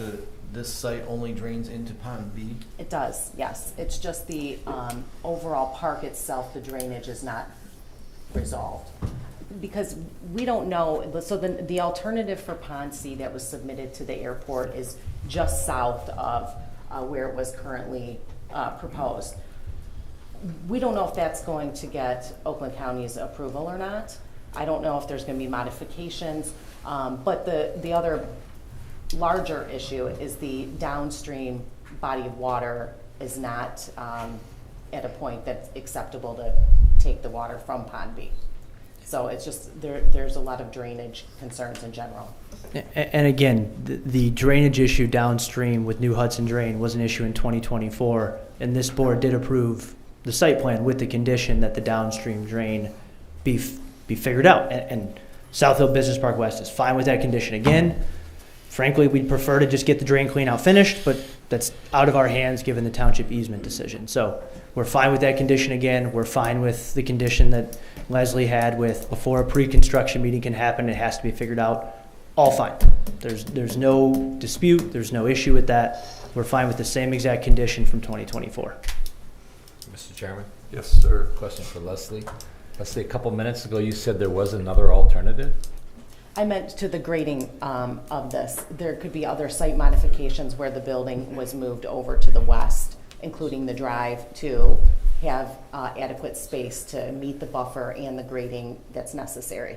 And I didn't analyze that, but there's always things you can do on a site plan to make it, no, I shouldn't say always. This site's large enough that there are things that can be done to make the modifications and meet the wetland buffer setback along with meeting the grading requirements. And the concern of this is how steep the grading is. As you can see how tight those contours are that's proposed. This is a large embankment that is very difficult to stabilize during mass grading. It's very likely to have sedimentation issues leaving and entering that wetland and then dealing with the wetland cleanup. And that's part of the reason the buffer is there, is to protect, well, not part of it, the reason, it's the reason that the buffer exists, is to protect the wetlands of the state. So I just wanted to mention that because there is a fourth alternative that the applicant's team did not present. It just, in my opinion, wasn't evaluated based on what I've seen. Can I ask the applicant why you didn't evaluate that? Was that a dollar cost? Was that significant dollars, or what? I believe Leslie's preferred way to fix it would be to wholesale redevelop the site, correct? I don't have a preference on how to fix it. In my opinion, it doesn't meet the ordinance, and I'm giving suggestions on how it could. But the suggestion was to redo the entire site plan with new configurations.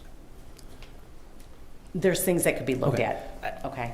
We're happy to look at them, but again, we think the ordinance is clear that this is not an issue, one, and two, we're happy to look at other ways to fix it if it is an issue. It's a small grading area that we believe meets the ordinance, which again, we've talked about all night, meeting the ordinance, it meets the ordinance. If we want to make it a condition to figure out the grading issue, to figure out the proper interpretation, again, there's no reason this planning commission can't make it a condition that the grading be figured out, whether it's legally permissible under the ordinance or the site plan be adjusted to move this green section out of the protected wetland. Or other engineering options that could be considered, trying to lower the grades, retaining walls. I mean, there's a whole host of things that can be looked at that we can discuss with detailed engineering to try and find a solution to it. We don't have time to figure out the ordinance issue interpretation. There's a number of days here, maybe? Unfortunately, we are running into a bit of a tight clock. There was some delays in having this reviewed and considered, which is why that personally I think a way to solve this would be to have the condition of figuring out this grading question, because this is something that can be solved either with A, a ZBA interpretation, or B, with sitting down and working on a new plan.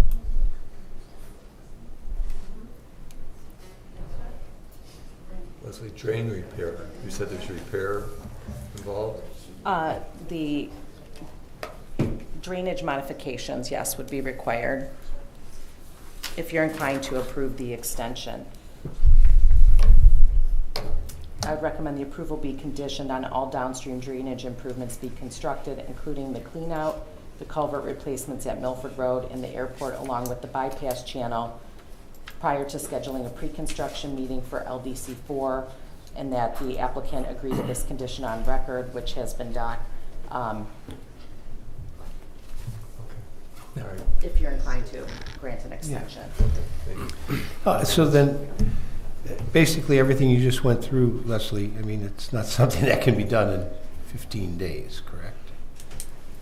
To actually physically construct, Yeah. no, that would be a condition. That's okay. That's what I wanted to just make sure. Yes. Thank you. Brian, anything to add? No. Okay. No. All right, back to the commission. Excuse me. Okay, go. So I just wanted to speak to some of the technical aspects on the drain cleanout items there, because there's obviously a lot of projects happening with the drains, the bypass, the drain cleanout, the culverts, and all that. The drain cleanout and culvert replacement plans have been recently resubmitted as of last week, addressing the final conditional approval items that CES's office has provided, also addressing the final outstanding comments from the Road Commission. We expect those to be technically approved here in the coming weeks. So we're ready to proceed with the downstream drain cleanout improvements and the culvert replacement projects, expecting that to occur this fall. So we've been working on those over the past year and a half, maybe a little bit more since the previous site plan approval was put in place. So we've been actively working towards that. Construction should be commencing this fall, as long as all the final approvals come into place here. A letter of credit has been posted with the drain office for $3.2 million to cover the downstream drain cleanout project. And the bypass, which the easement was denied for, has been designed, is effectively technically approved. So once that can be resolved with the township, that's the only outstanding item in order to address the downstream drain improvements. Pond C, as stated, does not take any of the drainage from LDC4, so the Pond C airport argument really should not have any bearing on the extension of the LDC4 site plan because it doesn't take any of this drainage. It's essentially an off-site property.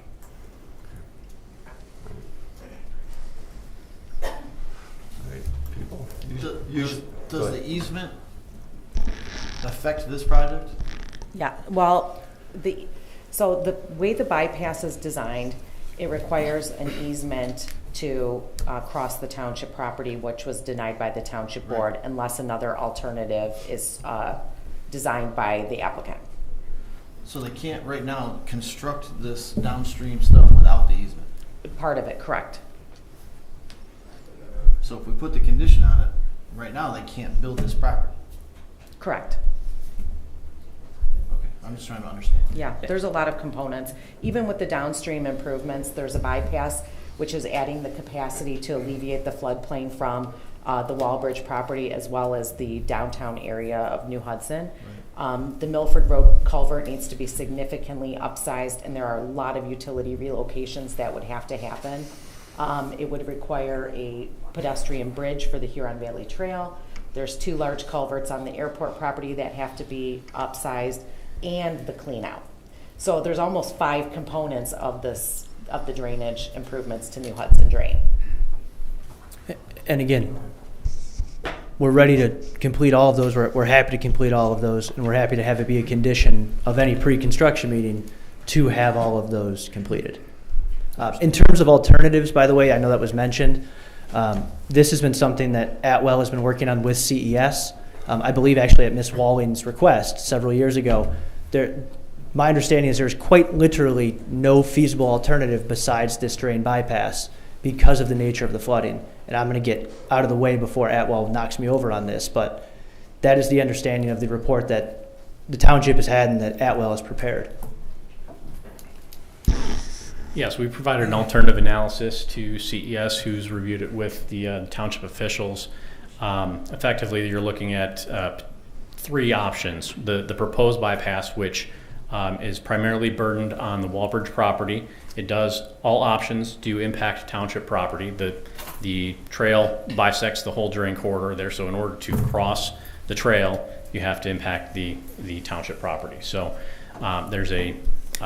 so the preferred option by all the technical experts is the proposed bypass in the location that we have designed and committed to constructing if we can resolve the easement issue for doing so. You could do nothing to the drain corridor, in which case obviously the option to do nothing then shouldn't be placed as a condition on the plan. Or you can look to clean out and widen the existing drainage course, which traverses 14 separate properties that are outside of our control, and effectively produces less capacity than the new bypass channel that's being proposed. So of all the options considered, what has been proposed is the most viable option. It impacts the fewest properties, it impacts the least amount of township property, and we've committed to installing the pedestrian bridge and all the improvements associated with it. So, Commissioner Town, I know you have concerns about the 120 kilovolt lines. Well, I have a lot of concerns about the conditions that have changed. When we look at extensions, we look at how the environment and the conditions have changed. And to me, I'm sitting here listening to it, and there's been a lot of changes to that environment over there.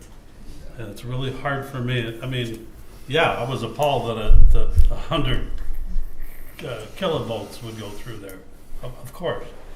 But there's nothing on that drawing that says you're going to put them in there right now. Correct. So, but the conditions on that site have changed. And when we look at approvals, that we've had a lot of changes. And to me, I don't want to table it. And this is a recommendation to the board, correct? No, No? this is planning commission action only. So, I mean, I'm one vote here, but I'm not ready to give it approval even with the conditions. And the change conditions you're concerned about are the kilovolt lines along with the proposed Project Flex, correct? No, I'm concerned with the conditions of that site have changed. The conditions have changed. You can't go do the bypass because you can't get the right of way to do that. There's so much, and that was included when this property first came on 2 years ago. All that was supposed to have been done. It's not built, so you're looking for a year extension. I don't see it being built. The conditions have changed. I'm not ready to sign off on it. That's me. And I understand that. Because the conditions have changed, and I completely agree with Leslie.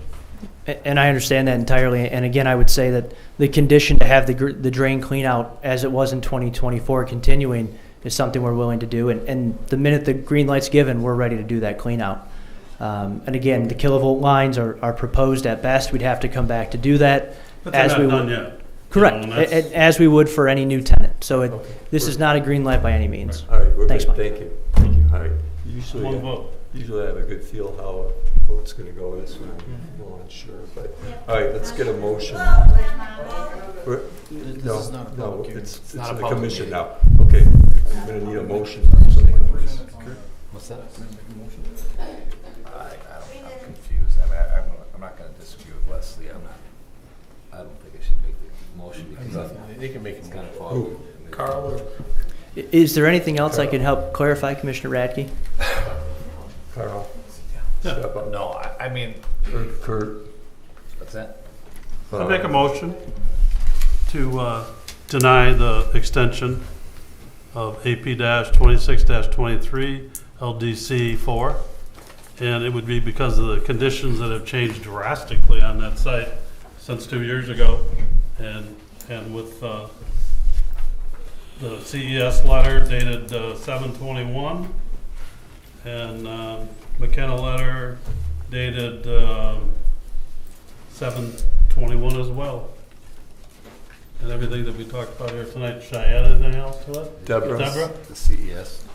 Oh, Should I add anything else to my you're saying motion? for the reasons indicated in Right. CES? The conditions have changed. Oh, That would be my motion. I mean, that's fine. I'll support that motion.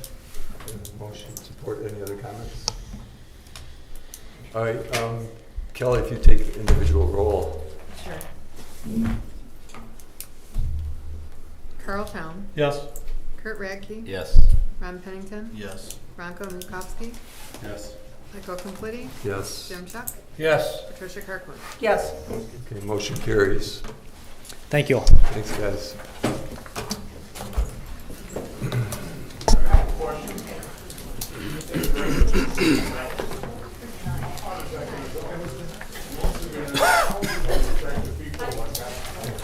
The drain right now floods out properties to the north, so it causes significant flooding throughout the area, and we're unable to clean it out, unfortunately. We're done. Thank you.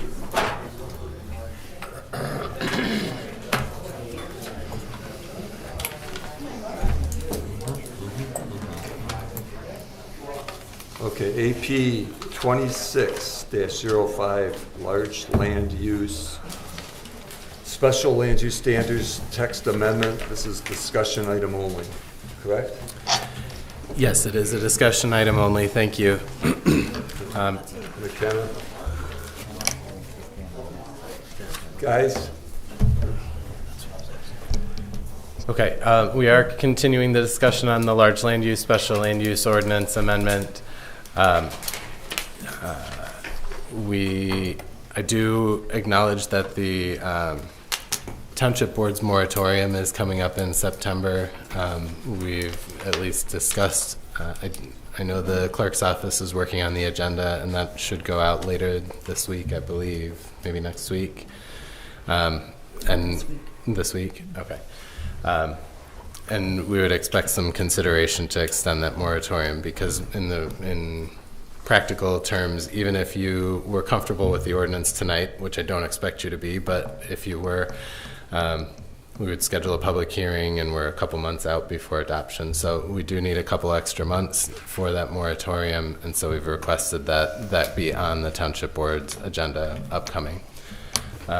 So with that out of the way, I do want to continue to make progress. We have made some good progress this month, and we still continue to need some work. I need to work with Deb and CES, both of whom have some comments on this draft, and we can address those and bring them back to the Planning Commission. But a couple things that I'd like to talk to you about this evening. I have notes on the comments of this PDF that were included in your packet. Specifically, I've done a couple things this month. One of the things that we had heard from public comment was that we wanted an additional trigger for power consumption as part of the special land use criteria. So I've added basically anything that's above our threshold of 5 megawatts of power would be subject to this ordinance. Previously, we had talked about adding a water consumption trigger too, and I still want to look at that to some extent, but I think that there's a lot of factors that come into play when we're talking about water, whether it's public water or a private well. I think there may need to be different thresholds. So using those as triggers here may or may not make it into the next ordinance, next version of this ordinance, next draft. Another item that I wanted to talk about, if you remember, in all of the previous drafts, I had set aside this number 1 for some setbacks from what I was considering sensitive uses, things like schools or churches or things like that. And I instead followed one of the recommendations of several members of the public wanted some focus on what are the actual elements that are going to be on a proposed site, and how can we buffer those? So how far are we buffering from mechanical equipment, from loading docks, from things like that? So so the pivot here is all of number 1 is a new section to replace that table, and what I'm doing here is saying that any of the large land uses will automatically require 250 feet of setback. This is the maximum setback that our ordinance in our industrial districts right now uses. It's just based on building height. So right now, a 55-foot tall building would be set back 250 feet from a property line. But a 20-foot tall building today would be set back substantially less. Here I'm just saying, regardless of what the building structure is, building or structure is, it's going to be set back 250 feet for these large land uses. Brian, can I say something? Yes. The other thing that I would like to see maybe would be like loading dock areas and truck parking. Something, because right now the ordinance is the building, but not necessarily the parking area. Oh, you're saying push the loading dock back, that also. Okay, well, so one of the things that I hit on in C here is I'm saying that those loading dock and service areas have to be oriented away from residential used or zoned property. So I don't know if that addresses the concern. I guess if we're going to orient it away from them, that I'm forcing them to be put internal to a site instead. So. And then the last piece of this is mechanical equipment and setbacks.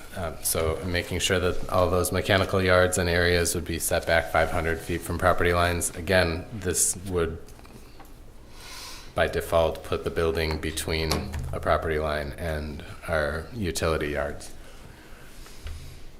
The other piece that I'm adding here is recognizing that a lot of times the HVAC equipment in these large buildings is up on the roof. I want to make sure that it's that the mechanical equipment on a roof is set back significantly also. So it's still set back 500 feet. So that's how I'm addressing that.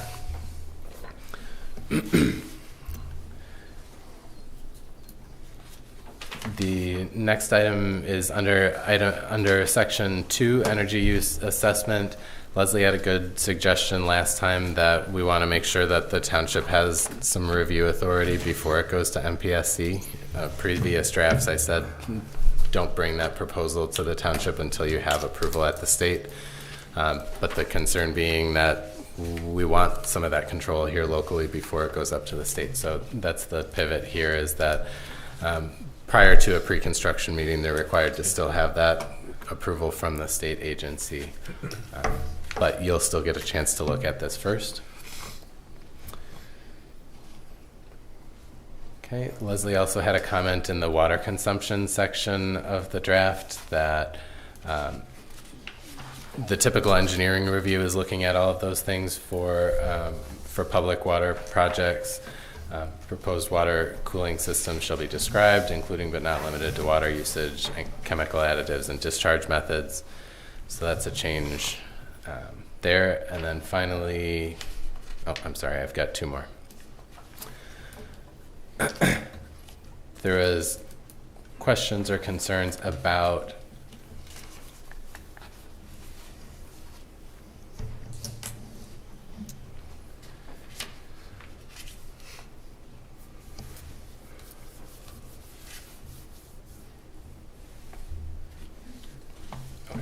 sorry, I had to read my own note. All of the hazardous material storage waste requirements do happen in the detailed engineering review and building department review and fire code review of projects, typically after the planning commission has seen a project. And so one of the things that this change does is make sure that those are all in place before it comes to the planning commission. So you will see that information.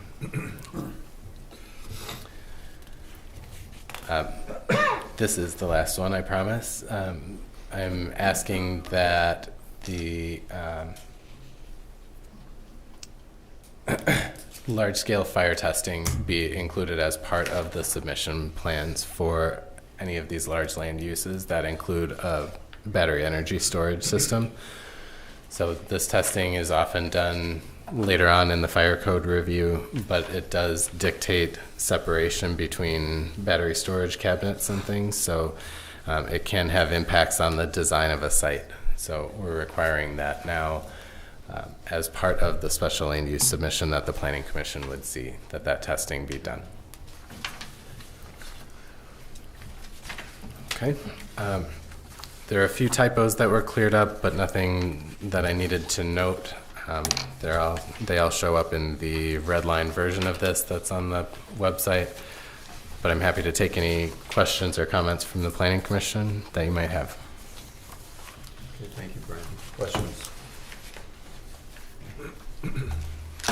Well, I think it's shaping up really well. I like that you added the BESS and the complaint resolution program. I think that's spot on.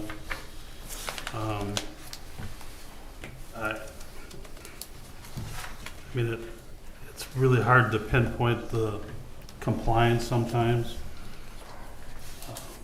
but we need to make it tight. If you're going to make it compliant, it's got to be spelled out.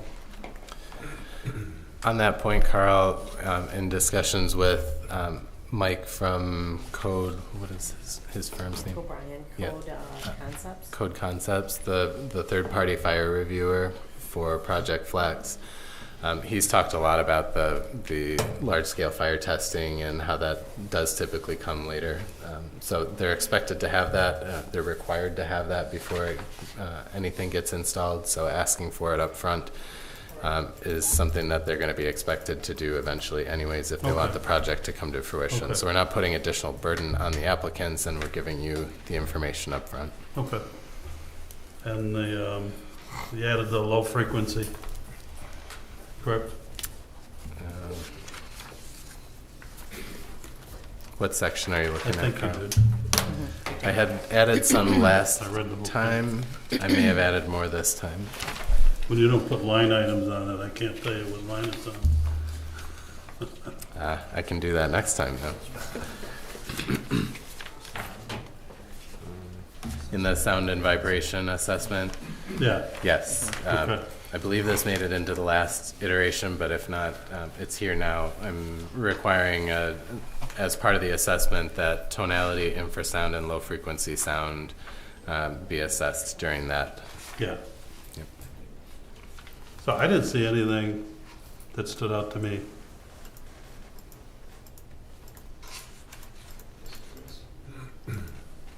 My comment. So what would be the next step, Brian? So next steps, I owe you another draft. I know that Deb and Leslie both have some comments that we want to address before we bring that back. I think we should just plan to have this back in front of the Planning Commission at your next meeting. Your next meeting in August has 3 public hearings on it. So we will have to address those first, and we can add this on at the end for sure. I would like to be able to report back to you that the moratorium has been extended. Obviously, that's a board decision, so we'll wait and see on that. But can we request it be extended? It's not apropos. I mean, we can. They're the one that required it. I can deliver that message when that subject comes up. That So your next would be a revised draft. If we're at 95% to 100%, it would probably be appropriate to schedule the public hearing, make any last minor revisions that you have, and address that at a public hearing. So, but I think we have, if I bring back a draft in August, maybe a public hearing in September, maybe October, depending on how much tweaking you want to do. And then we can go from there. Okay, great, thank you. Okay. Anything to add? Nothing to add? Okay. All right, thank you, guys. Let's, Patty, did you have notes? I can just give are you just asking for my report? Yeah. Oh, I can do that, yes. We had our meeting on Monday, July 6th, and we had, let's see, unfinished business. We had consideration and adoption of the Cattails Preserve, and actually Leslie wrote us a letter. There was concern about some drainage and silt fence and a few outstanding permits, but they had provided all the permits and all the things that Leslie required, so the Township Board approved the final review of Cattails Preserve. Under new business, we had the special land use approval for the 5 buildings across the street with the drive-throughs, and I'm just going to cut that short. It just was totally denied by the Township Board. So then we had the consideration and a resolution approving our beautiful new library. Holly and the library board is asking to have ballot language on the November 3rd election to approve 1.1 mils. And the Township Board approved that, so they're going to go ahead with that. And then the last thing on our Township Board was the consideration and engineering design proposal for the design of the water main. What is happening is they're building the road, the roundabout, and so our water main is under that, part of that. So we have to move our water main. So, and that was at a cost of roughly $51,236.72, and that was approved. So that's my report. On 9 Mile and Napier? Yep. Yeah. Mm-hmm. Yep. But our water main's there, so we gotta move it at our cost. So, and that was my report. All right, thank you. Mm-hmm. Brian, anything else? No. Guys? Anything? Good. Okay, motion. Make a motion to adjourn. Support. All those in favor? Aye. Opposed? All right, very good, guys, thank you. I did get her email today. Thank you. Yes.